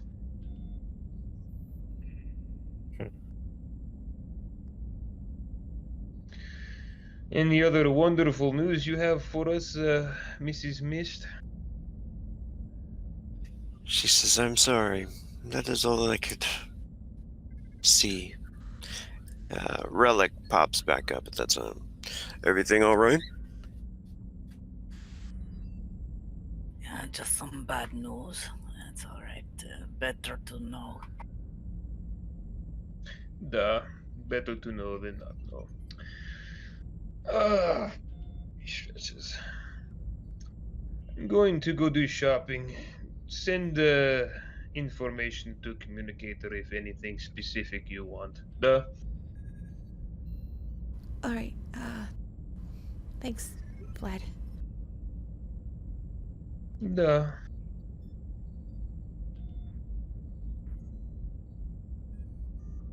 Lick says thank you to Mist, and as she walks away. Oh, you're going to be staying at the station then? I think for a day, perhaps. Then we make our way back to Europa. That's excellent. Seems fine enough.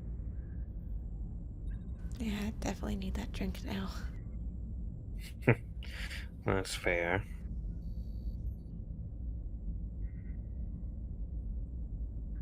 Well, I don't know. I might do some weapons testing. Who knows? Can find something to do. Mm. Oh, there's something I want to show you later. Oh, yeah? Not like that. It's something. It's thing in your arm. Oh, good. So is it like that, though? No. Oh. Alright, that's still good then, I suppose. B sighs and looks to Vac. You want to get that drink? I suppose now is a good time. Have fun, you two. Uh-huh. Vax gives a nod to D8. What is D8 like? Is he putting off any emotions right now, or does he have that shut? Very impish. Okay. Absolutely toying, playful. A little bit randy. Oh boy. And I'm guessing off of B, she's getting a sort of nervousness. She's nervous, but there's also kind of a guilt that's layered in there as well. Okay.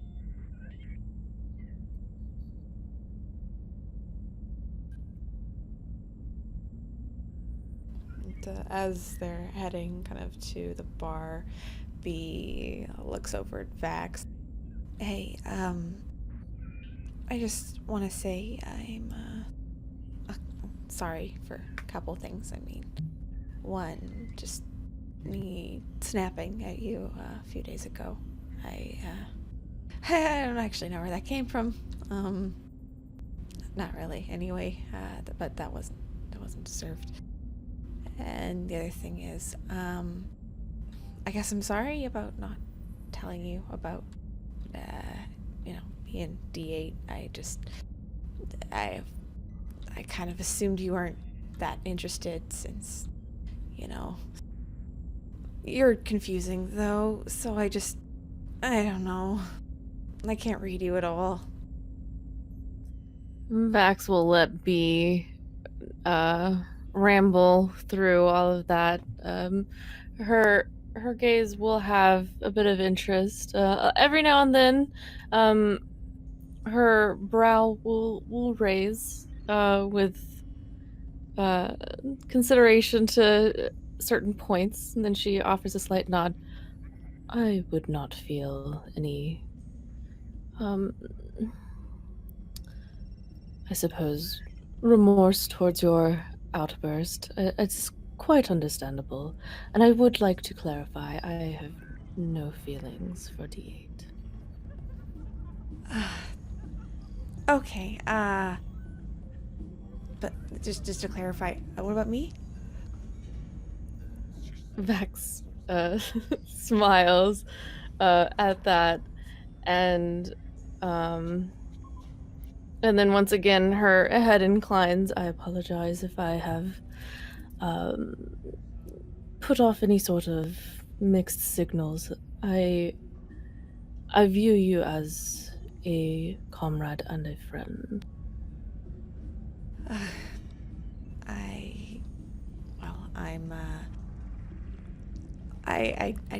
I guess my vibes are kind of off, but that's okay. But that's good. That's good.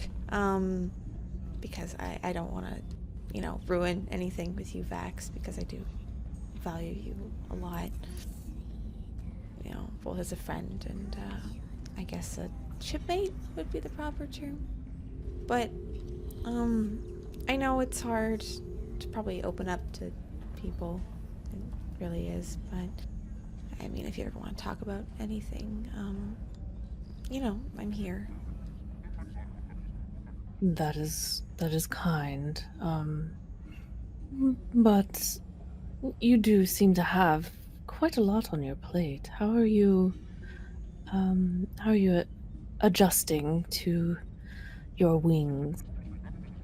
Yeah, and she did come in here. She's wearing a very big cloak to make it not as obvious. But there are it's very large in the back, and she tilts from side to side a little bit. Cloak's uncomfortable. It's very kind of weighty a little bit, but I mean, they're useful. It's just I kind of know why they're there and why I'm like this, and I mean why I'm being hunted, but can't really do anything about it now, unfortunately. It's not the best situation, but I do value the whole wing situation. And they are quite lovely and useful, as we have seen. It is unfortunate that you are being pursued. And Vax kind of, her brow knits together, and wrinkles her forehead a bit as she contemplates. You had mentioned earlier something about knowing someone that is currently within their hold. Is that correct? My sister. She, I had to leave her behind when I escaped. How long ago was that? Maybe 2.5 years ago, I think. About that.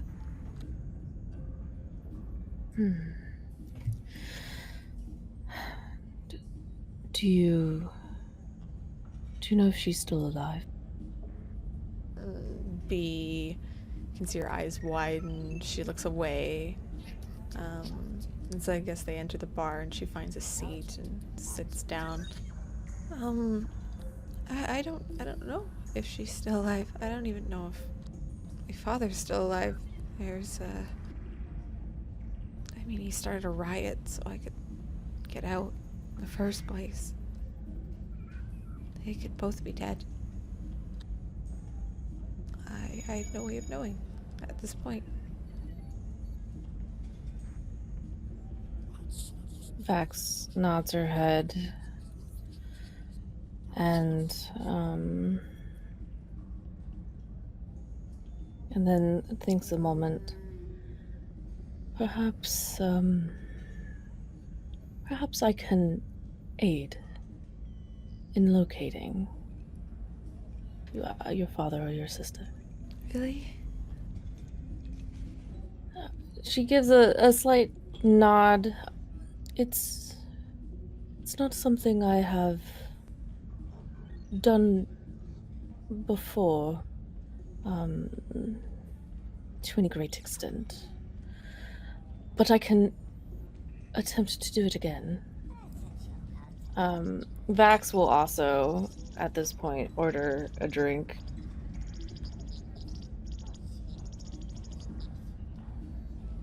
Tinder's a dwarf, and he hasn't made much mention to you at all. Seems pretty busy in here, so he looks over and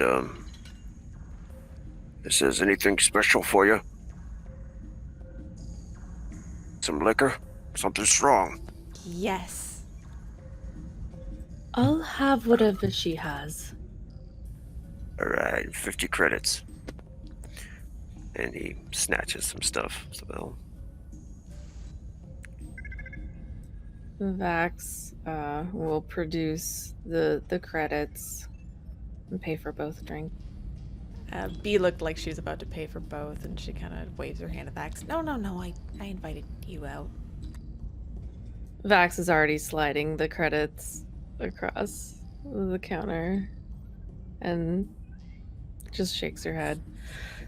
So, she's completely dismissing as she continues. So, it's something that I will need to procure a few items, and I have to do a ritual. It will take time, but when I do have everything together, I would like for you to be there. it would help in honing in on any possible location. It's a tricky spell. Of course, I'll be there. Thank you, Vex. I mean, I don't know what to say.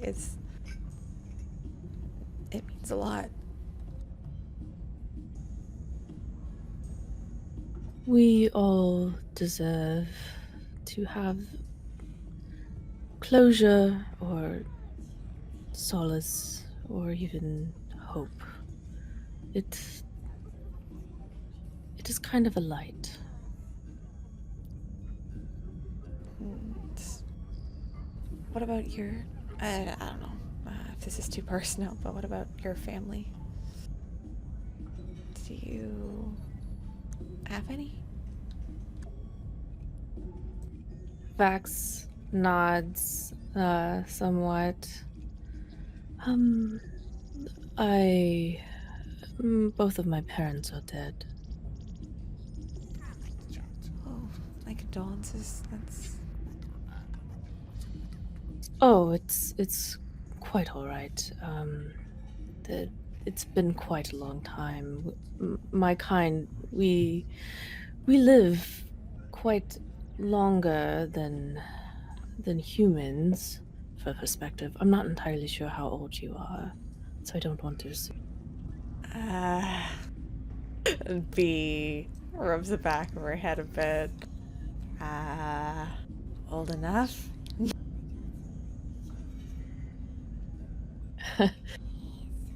Vax huffs a small laugh at that and doesn't pry any further. I'm old by the standards of a human, but young by the standards of my kind, or I would say on the cusp of adulthood. I did have a brother and a sister. Oh. What were they like? Well, they were lively. We were, I suppose, drifters in space, in a way. But so we just had each other, and it wasn't. We lost my brother pretty.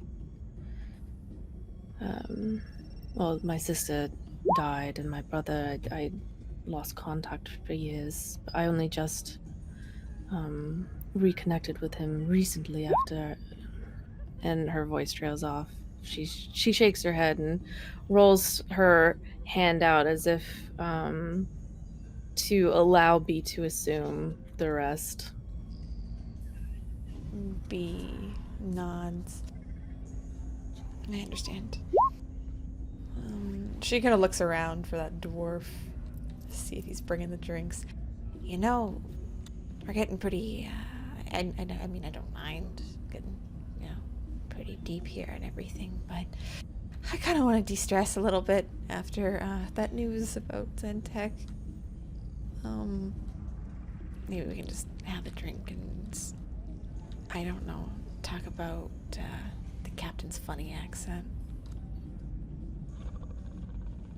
It is well, I'm down for whatever may be your soul. B nods and smiles again, looking for the bartender.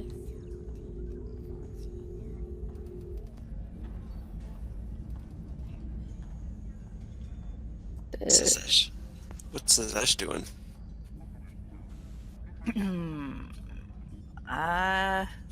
She's getting bored. And she's thinking about getting up and looking for the library, seeing if she can pick up maybe some scrolls while she's here, since she knows she won't. Or she'd probably ask around, where can I buy some spell scrolls on this place, to the bartender. And he points you out to a place It's actually near the church. If you want, yeah, you could meet up with Relic. He could take you in there. Yeah, she'd go tell the others, I am going to see if I can find some spell scrolls to buy here. Vax, you got anything you want?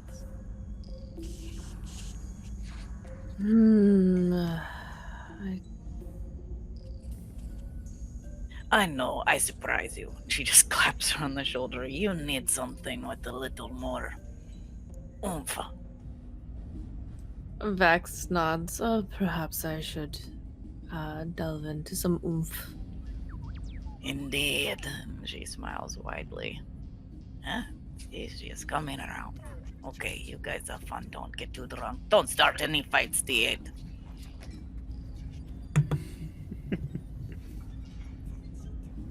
What's D8 doing? Yeah, D8 has been spending his time eavesdropping on B and Vex's bar date, disguised with his various talents, hooded and everything. Probably like a couple of tables away, but he's got the sound thing that Vlad gave him as well, so he's probably using that to listen in on them in particular. Now, Oh, go ahead. What's that? I missed that part. Hmm? Wait, what'd you say, Vax? Oh no, I kicked myself out of the game, so hang on a second. But I was going to ask, would Vax, despite his efforts, like, would she be able to pick up on him at all in the vicinity with her her little crystal? Yeah, you can get a yeah, because that's heightening your senses too. You could easily do that. Now, I also have to ask, like, with the crystal, does it only heighten her senses if she's holding it, or like can it be on her person? I would say it would strengthen it if you're touching it. So you might have your hands in your pocket to Okay. touching it. Yeah. Well, initially, she's not gonna have her hands in her pockets, but at some point, I'll let you know when. And the captain, you're going to the ship. Yeah, he's gonna complete his shopping, and then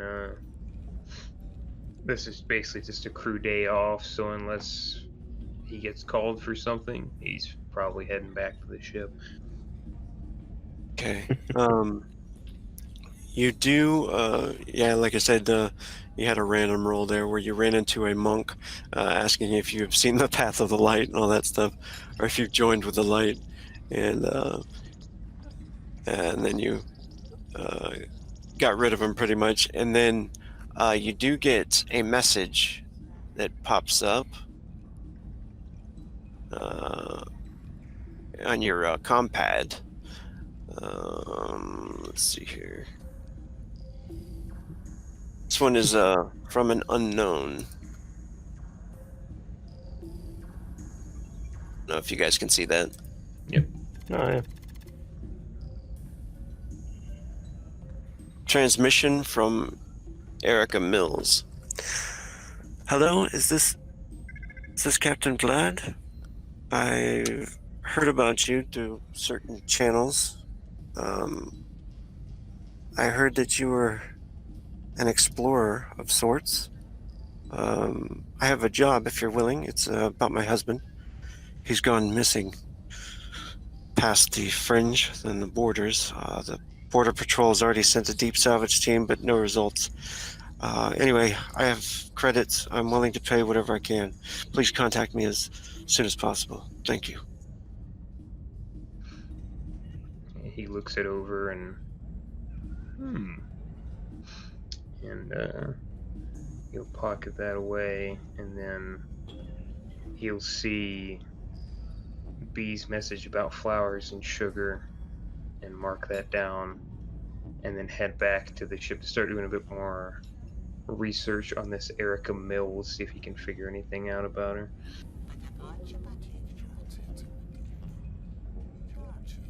You get on board.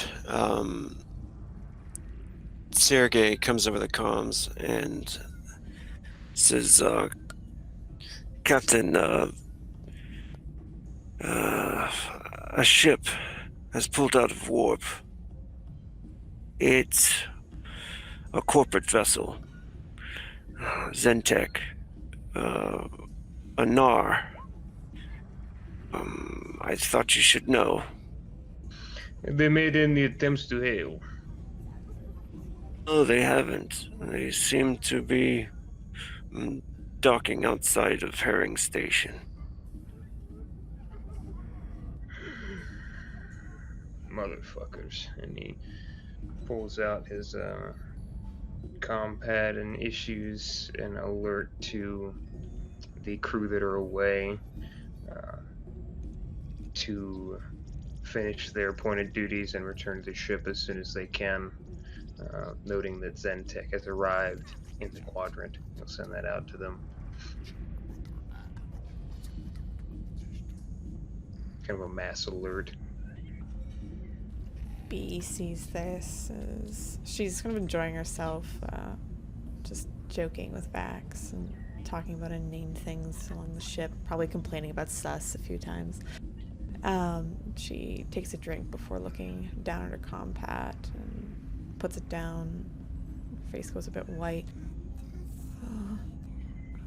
Oh no. We gotta go back to the ship.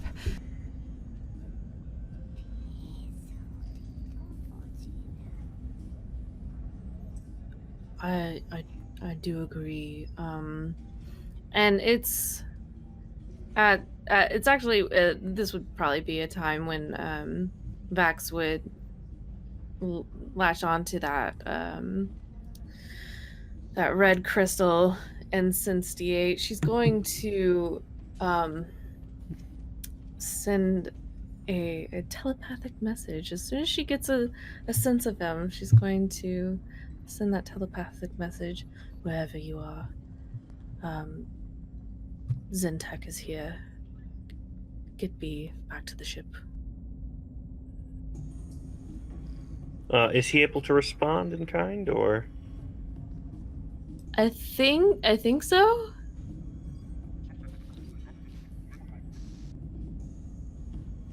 Is that correct, Rogue? Yeah. Oh yeah, yeah. You get a kind of idea back through kind of this curious line of thought over the fact that you just reached into his mind from over separate when you don't even know quite where he is. He's like puzzled by it, and that definitely comes across. Just take her back to the ship. It's fine.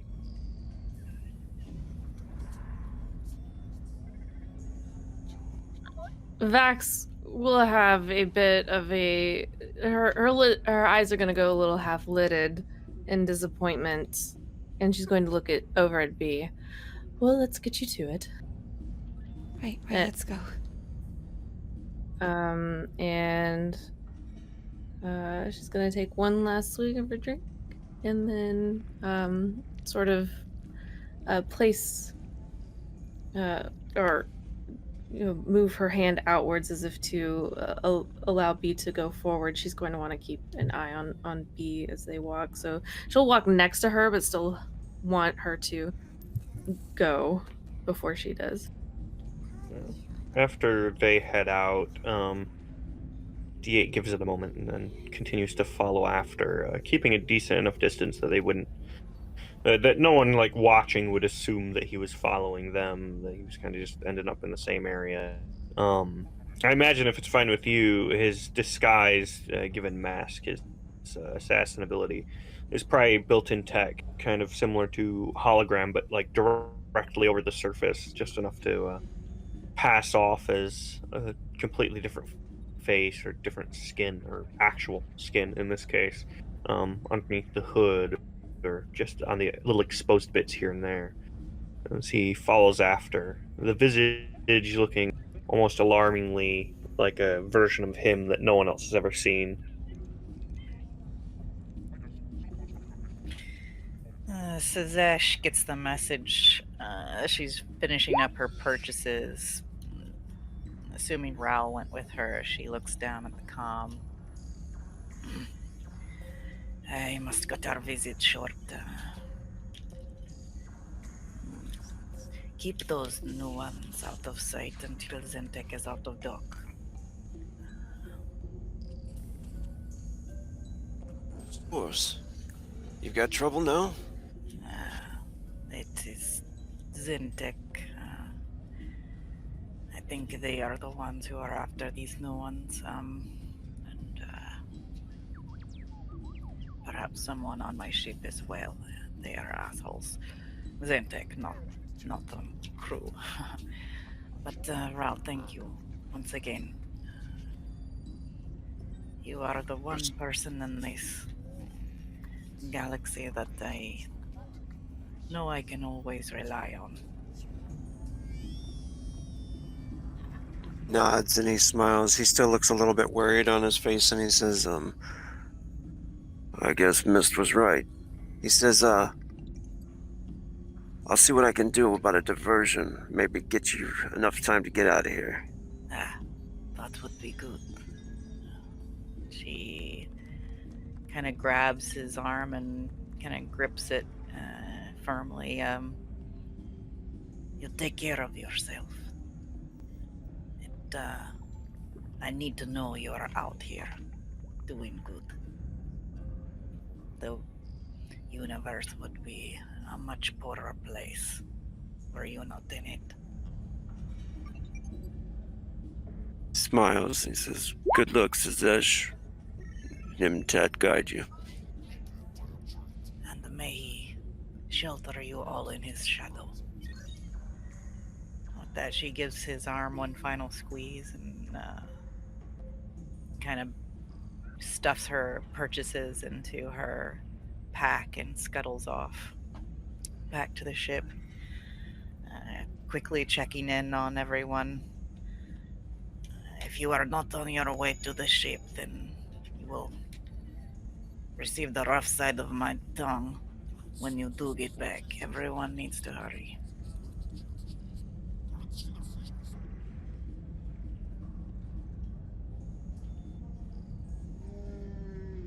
D8 just continues to silently follow after B and Vax from a safe distance, watching every time the corners turn and keeping an eye on every individual that passes, everyone ahead of them as they move forward.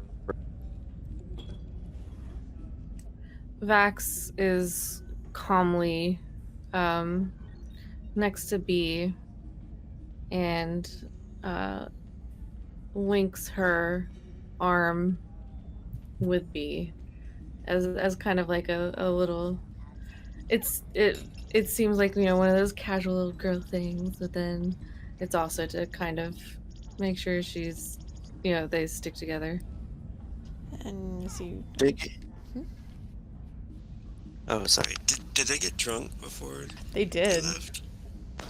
They drank like 50 credits worth of alcohol. Yeah, whatever 50 credits is. Yeah. Okay, let's do a quick body check and see how bad. Oh no. Oh no. There's a 1. There's Abducted. That makes a Oh my lot of God. sense. Oh my gosh, They're so freaking smart. Oh, lightweight. you fucking lightweights. Yeah, it totally makes sense though. You need to build your This- tolerance a bit more. They're like, is this the This is- direction of the docks? I think so. This is why D8's here. Yeah, she's gripping onto Vax, and maybe they go a little bit sideways sometimes, but B's been shaking most of the time. Stops shaking a little bit as Vax takes her arm, but she looks to her. Do you remember where the ship is? Of course, the ship is in the dock. Where's the dock?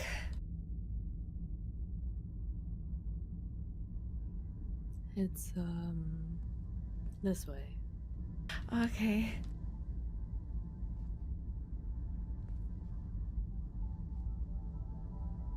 Not sure if they're going the right way. I know, right? How would we go for like whether or not they're going in the right direction? Navigation. Yeah. Which I don't have. Yeah, perception checks. With a Two. -3. This is That's the the conflict. modifier. Mm-hmm. Yeah. Yeah. This Yeah. is the conflict from this session. Not operations. And you know what? It would easily be remedied if D8 would just get his own dick out of his ass. Yeah. Damn, It's son. long enough. Why did they give him Where'd that you find that? enhancement? Well, You guys are totally lost. Seeing that they are like clearly fucked completely, and wandering off, presumably in the wrong fucking direction by far. DA opens up his comms pad on his arm and kind of puts in a few little bits of message directly to Vax. Turn left up here and then go straight, just at key points to try and drive them the correct direction while still being concealed. Every now and then you'll see Vax get a little bit of the giggle fits as he's giving direction. Then she'll be like this way. Why do you keep looking at your compad? Because. Mm-hmm. You're hiding something, Vax. You know, I'm not hiding anything on my data pad. It is encrypted, but I bet you have a lot on your data pad, Vax. I do. Mm-hmm. And then at one point, Vax will stop and show B a few videos of some cat. It's just stopping right in the middle of leaving. And she'll stand there and just keep a hold, swaying a little bit as she watches these space cats. Oh my. Fuck. So they end up getting back to the ship, taking quite a bit of time. Actually, before they reach the ship, but they do get back and they get to the cockpit. And what happens then? B hops into the Oh no. seat, and she looks to Vlad. Are we going? Is Vlad looks at her. Sesh Can I there? tell she's drunk? Yeah, the medical expert, if she's there, would probably be able to tell. You guys are all there. You guys actually got there before B and Vax did. Yeah, can I tell I was that gonna she's, say D8 she's would- obviously drunk? Yeah, they're obviously wasted. I mean, Get unless the fuck out of that chair. You are hammered. What's Sergey, that? take flight stick. You are too drunk to pilot. I feel relaxed. I think that makes me a good pilot. Vladdy. Niet. Sizesh, please. What are the It's- regulations for? I think I'm too underage to drink. Yes. Oh, What? by I'm Nim 14. Nimtat's hairy balls, get back to the med lab. I will get you on fluids, and I think I have something that can wake you up a bit. Vax sends a telepathic message to D8, and all it says is, gross. Oh my. There's confusion in D8's mind because around this point he probably wouldn't be back in yet. He's kind of still disguised, patrolling around, like inspecting the ship, watching for anyone that might mess with it and shit before they take off. and he'll hop in at the last minute, pretty much. Oh my. Sergey, take stick, please. Sazesh starts to grab the other twos kind of by their elbows and prod them back to the med lab, where she'll, I'm sure that there are some medical interventions she can do that will speed the sobering process. Yeah, definitely. But she's not going to do anything about their hangover. They're going to have to suffer that. Oh no. Rude. Oh boy. All right, so you guys jump in the or Sergey jumps into the pilot seat and says, oh, okay." Wait, do you know how to fly? I've a little bit.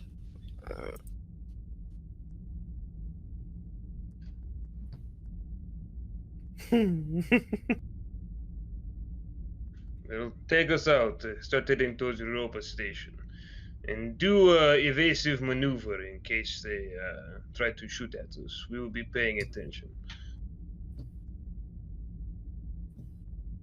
He starts to powers up the ship, and looks like he's doing all right as he starts to bring you guys out of the docking bay. And B's in the med lab. It's like right around the corner, actually. So go ahead and make Sazesh, since you're doing a quick one, go ahead and make a check real quick to see if you can fix them up.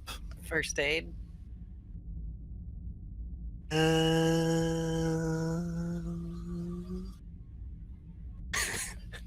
be first aid, biology, or I guess either biology or first aid would work, huh?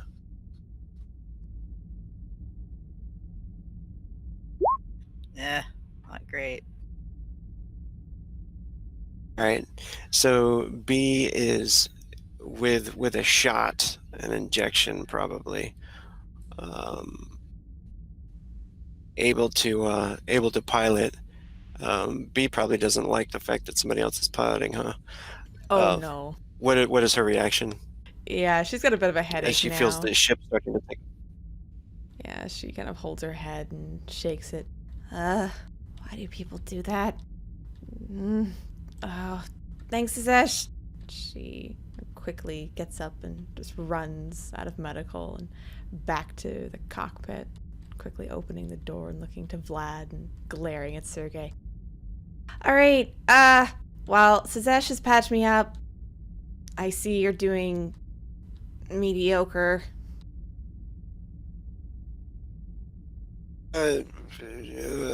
He looks over at the captain and back at B. Give her back stick. You did fine. Jumps over into his normal area. She quickly jumps into the pilot's seat, sits down, looks up to Vlad with a bit of a sheepish look. Sorry, I didn't think this would happen. I think we just I will forgive it for now. It was surprise. It has not happened for a legit shift yet. Okay. Do not be so rude to Sergey. I am becoming concerned about you, Kukla. Oh, sorry, Captain. It's okay. And she starts to make sure the ship, as it's in the air, she starts backing out of their docking space. And go ahead and do a pilot spacecraft roll, but -1. The indications and stuff.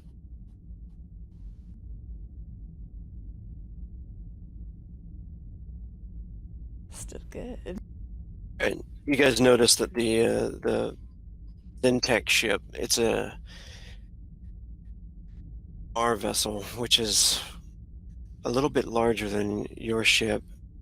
It has much more artillery on it, and it's able to contain smaller vessels, like smaller fighter crafts. You notice Sergei looks at the console for a minute, and his eyes widen as he looks back and says, "3 engager dropships are heading our way, Captain. They seem to be on an intercept course." Can we outrun them? I can try.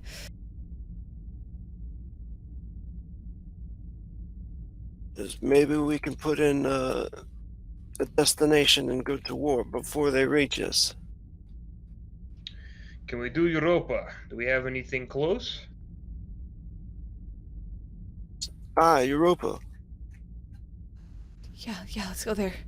Set for Europa, Sergei.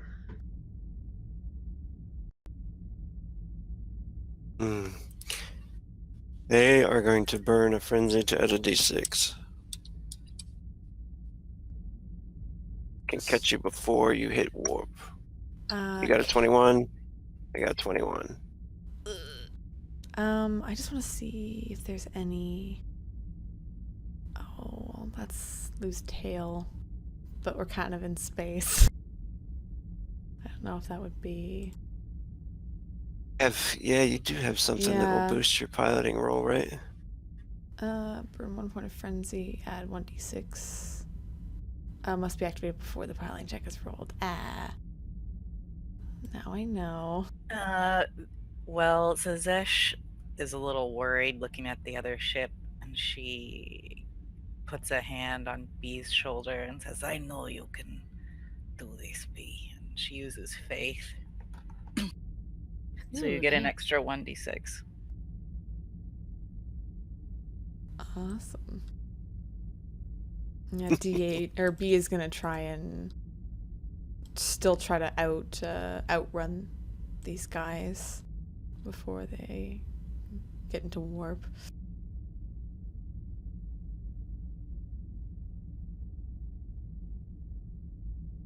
And with her help, yeah, you're definitely able to. Just before the 3 engager dropships reach you.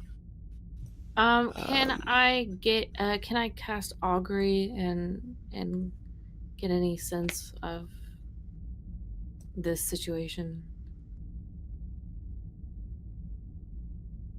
Yeah. Trying to read, like, maybe their intent or something? More if, well, I guess maybe intent if they're not able to get away. It does seem like they're catching up on them. She's trying to gauge if they are really going for them and if they can get away. Let me find where it is. Hold on.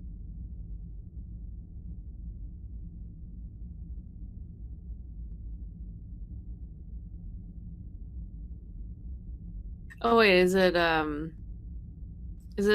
Do I do a willpower? Willpower check, yeah. Touching the stone, you get a +3. Oh yes.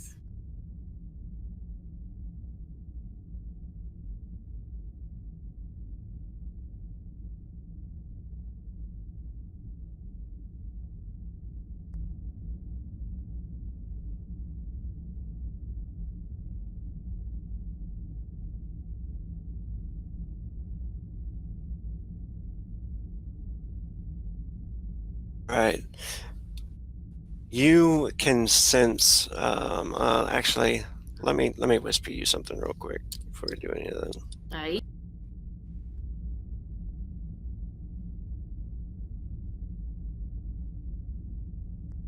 This is about reading omens.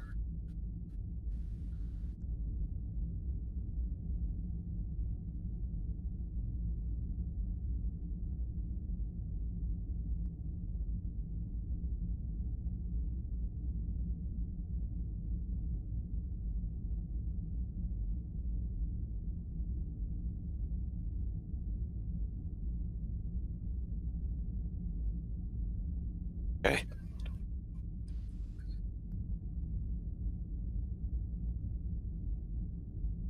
Where did you whisper it?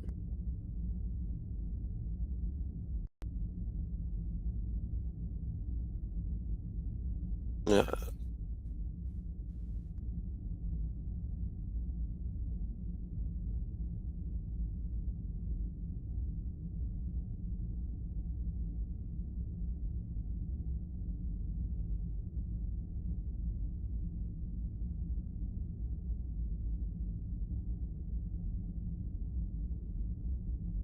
Okay.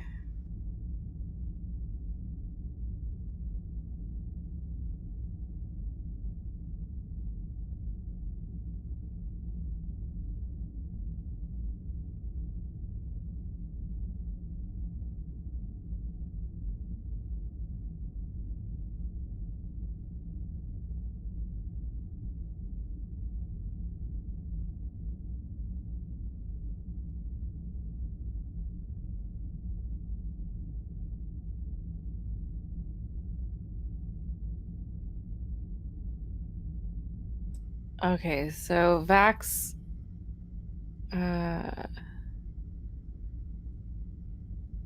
she her you'll see that she's standing there, her eyes focused out um uh in the cockpit as she's looking at hyperspace, and her hands are in her pocket. And then after a moment, it's like the color drains from her face. She gets really stiff and still and quiet. And then a moment later passes, and from her pocket, she raises her hand and produces the red crystal that she had been keeping a secret for a week now. The crystal will be seen completely revealed in her hand, and she looks over at Vlad particularly. They want this.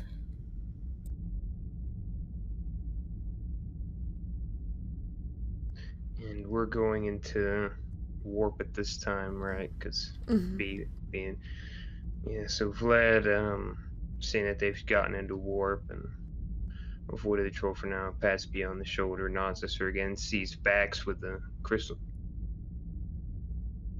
Naya, why the fuck do you have that? It came to me. I cannot explain how it came to me, but I have it. I've been studying it, and it appears now. I'm realizing Zentec, the reason why they were there at the mine, it was for this.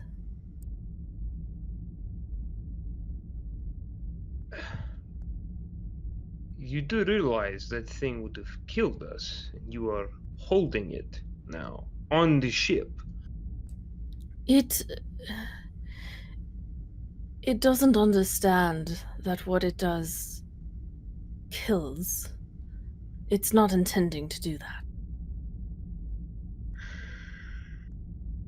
Sounds convenient when you're holding its life in your hands.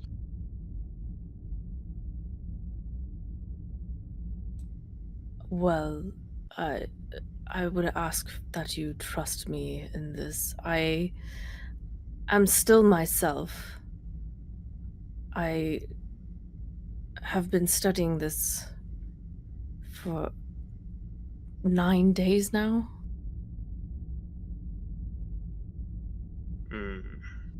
So that is why you have been so distant.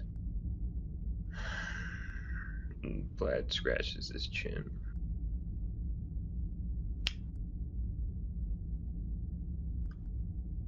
You will allow Doctor to provide you with daily checkup going forward. Make sure that this stays this way if you're going to continue to look at this thing.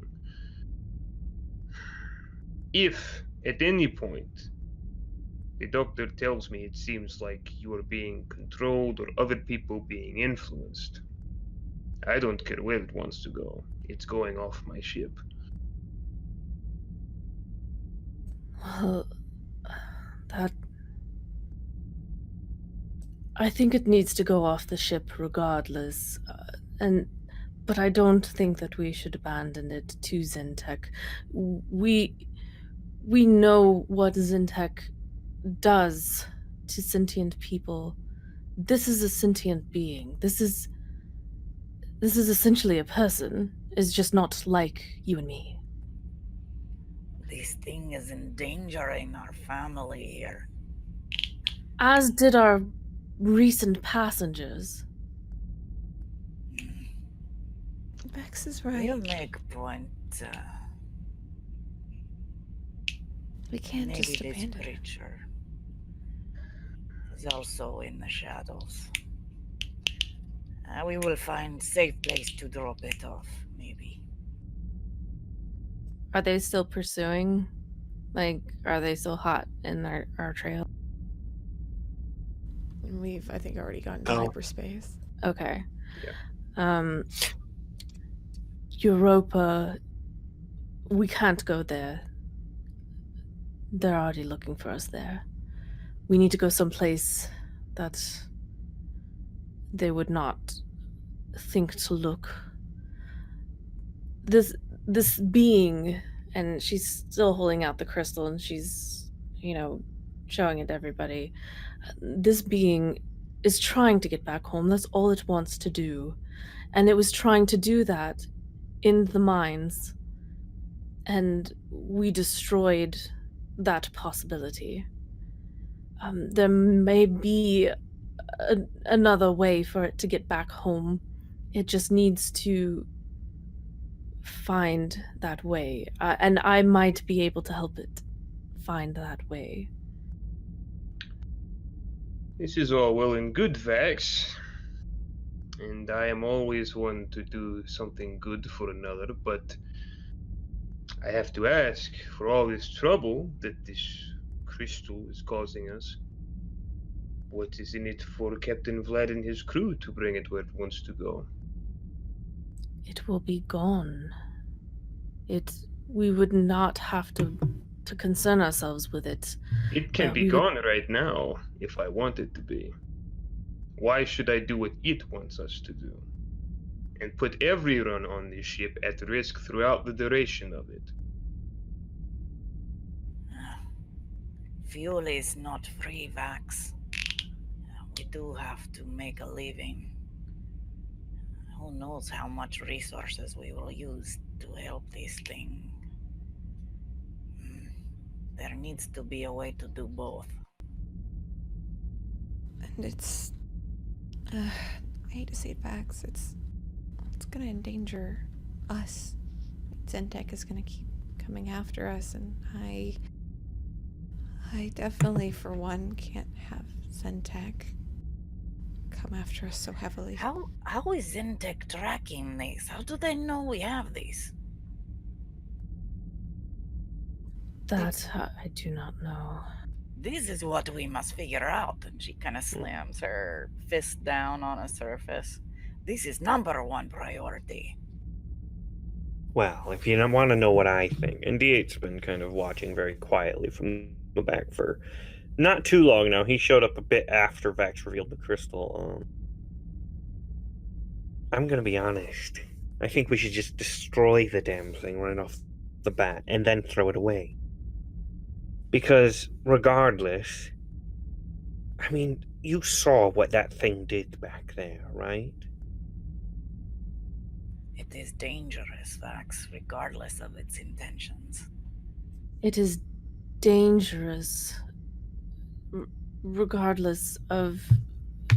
If it gets into Zentec's hands, who knows what will happen. Then just don't let it. Destroy the thing.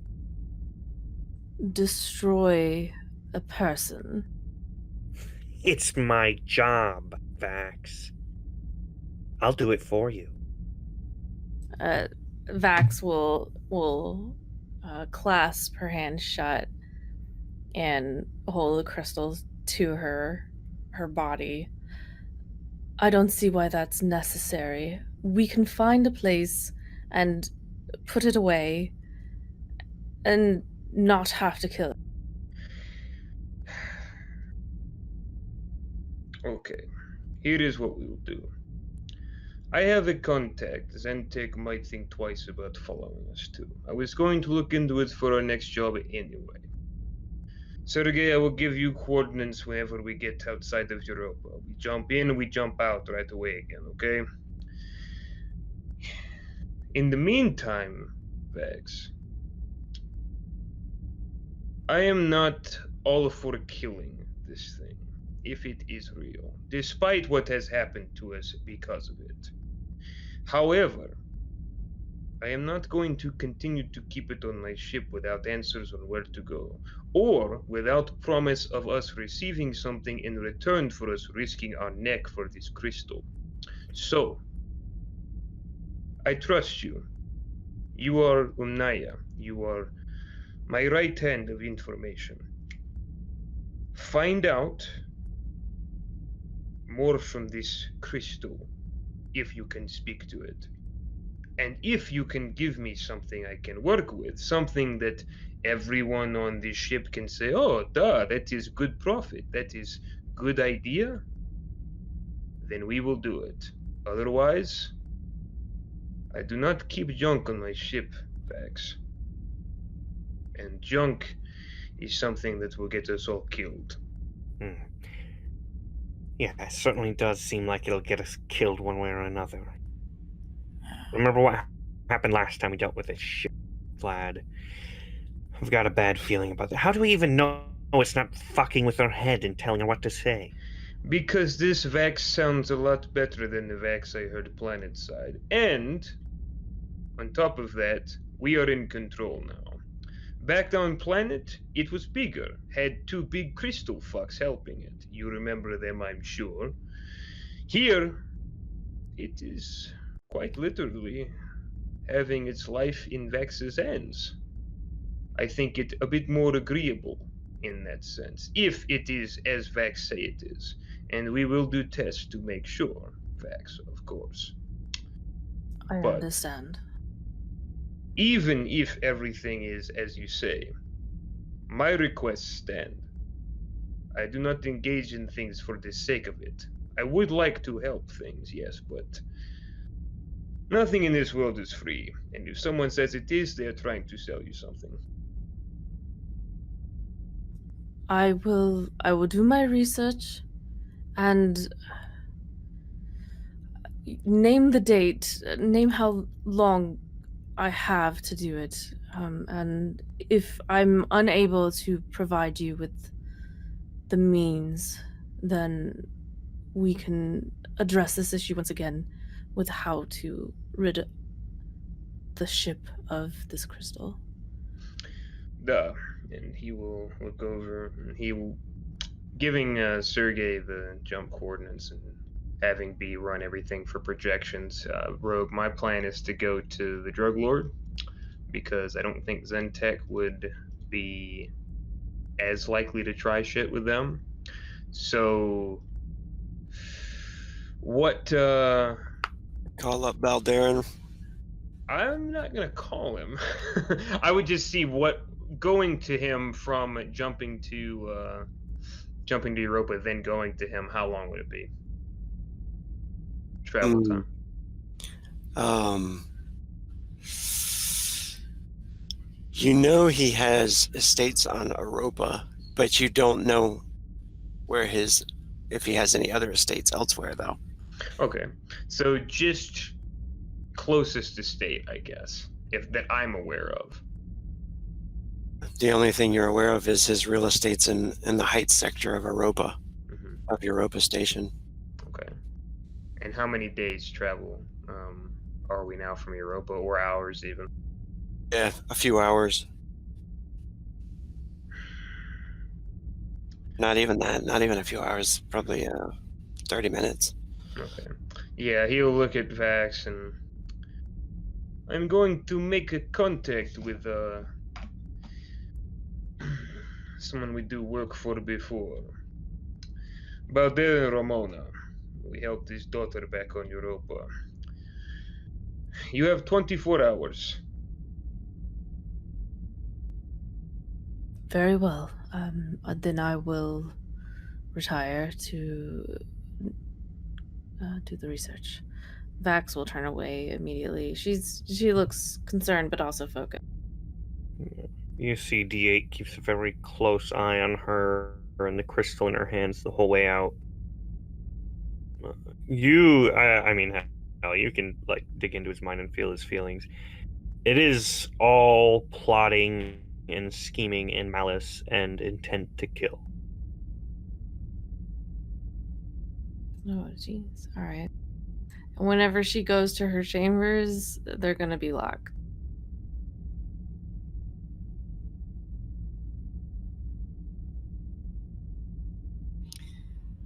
Suzesh looks uncharacteristically worried. She doesn't say much. Just kind of sighs. Don't worry, we will not let Zentec get anywhere close to you. Thanks, Suzesh. Yeah, ideally, it won't be a problem by then. Well, should be good news for you, B. At least they're not looking for you. Yeah. Yeah, really. Oh, D8. And Yeah. she kind of leans her head back to look at him. If you turn your palm facing up, and there's a little latch, kind of just above the wrist there. If you pop that open, there's something in there. D8 looks at it and flips it open. And inside, it's kind of it's like a little tiny space that something could fit in, but inside it looks to be engraved. And there's like a little heart, and then there's a few dash lines and a tiny little cartoon bee that's been engraved into the arm. Oh man, how does D8 react to that? There's a pause. There's that little kind of screen over his face mask on the lower half that usually displays like emotion, and it kind of goes blank for a minute. And you kind of just hear his voice. Thanks, B. And he heads out of the room quite quietly. And she perks up a little bit, still a bit worried about Zentec, but she'll start flying them closer and closer to Europa. D8's gonna go check out Vax's room.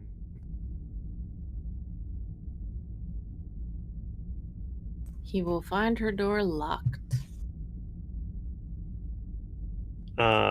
So does Vax automatically know when I'm around? Around? She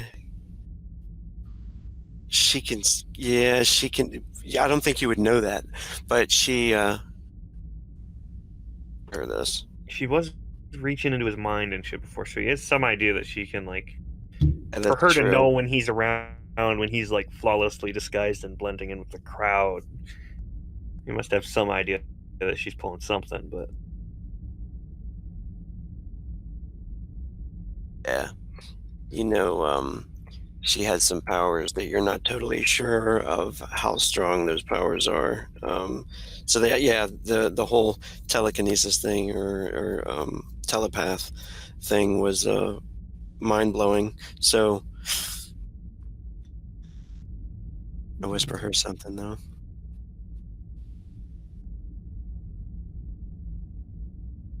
Going out to just. Are you going to try her door? Are you going to try to walk in? Is that what you're doing? yeah, he'd head there and knock on the door. Yeah.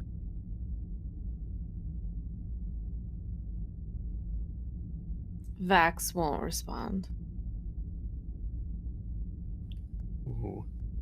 Well, presumably, when you hear the knock, you get the sensation from D of I'm reading the chat. It's funny of growing concern and anger and frustration and thoughts of that crystal and just the need to get rid of it. And just general before it was just like anger and frustration and him wanting to destroy the thing. Now there's like increasingly growing concern, like almost panic, but it's like buried beneath a whole lot of other shit.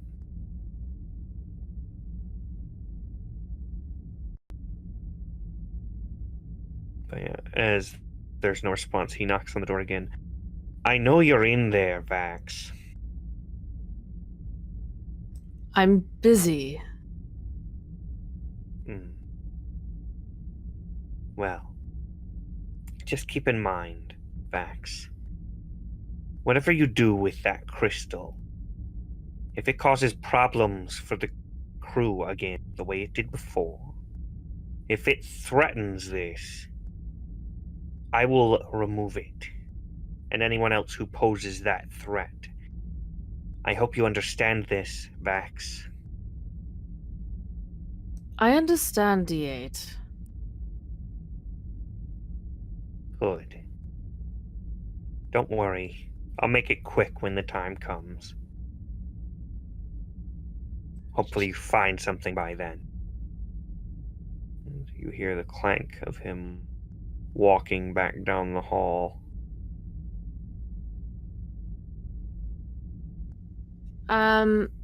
Vax is going to cast. Hang on. Could she cast precognition on this thing?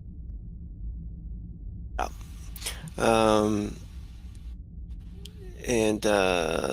you were contacting Baldarin, Ramona? Yes, I'm sending him a message to try to set up a meeting. Okay. Yeah, you can cast precog. Trying to see what happens in its future. Yes.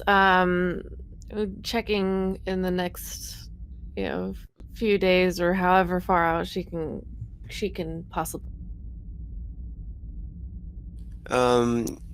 In your vision, when you cast the spell, you notice just a vision of you at rest, sleeping, and the crystal is with you, showing you something in your mind. You can see that planet again. The same dream happens over and over. That same dream of the going through the MTU and seeing another world. This time it starts to show you the world being destroyed and the planet exploding and crystals flying everywhere throughout space.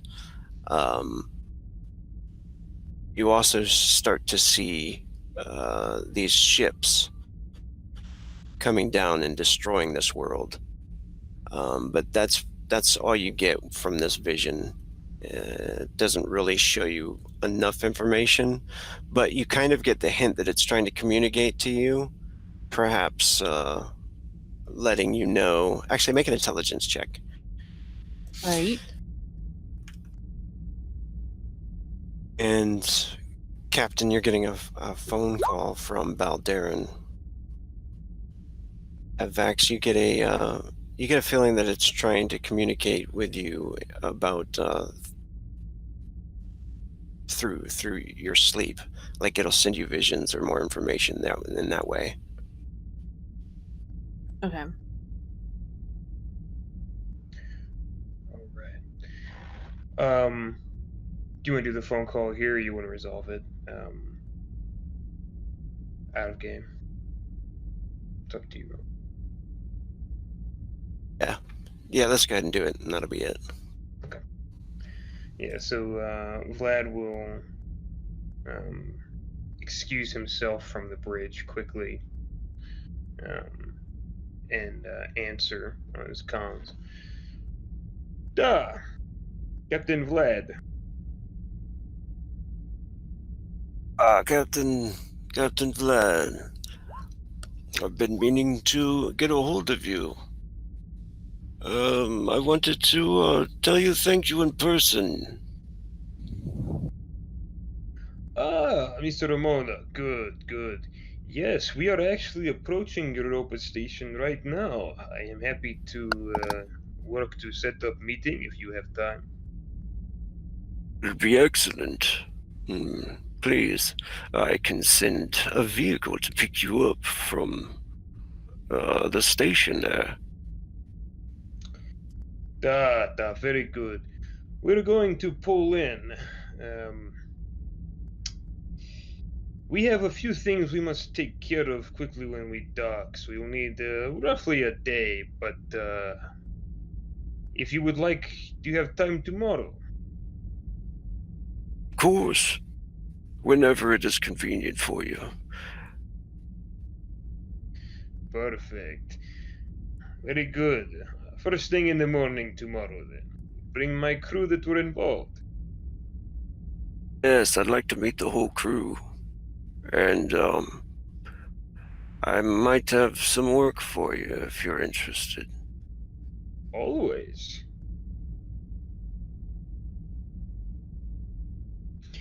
Well, I look forward to our meeting, Mr. Ramona. I have a few more captainy things to do. I understand. I will see you soon. До свидания, comrade. Smiles, and with that, we will call it quits for the end of tonight.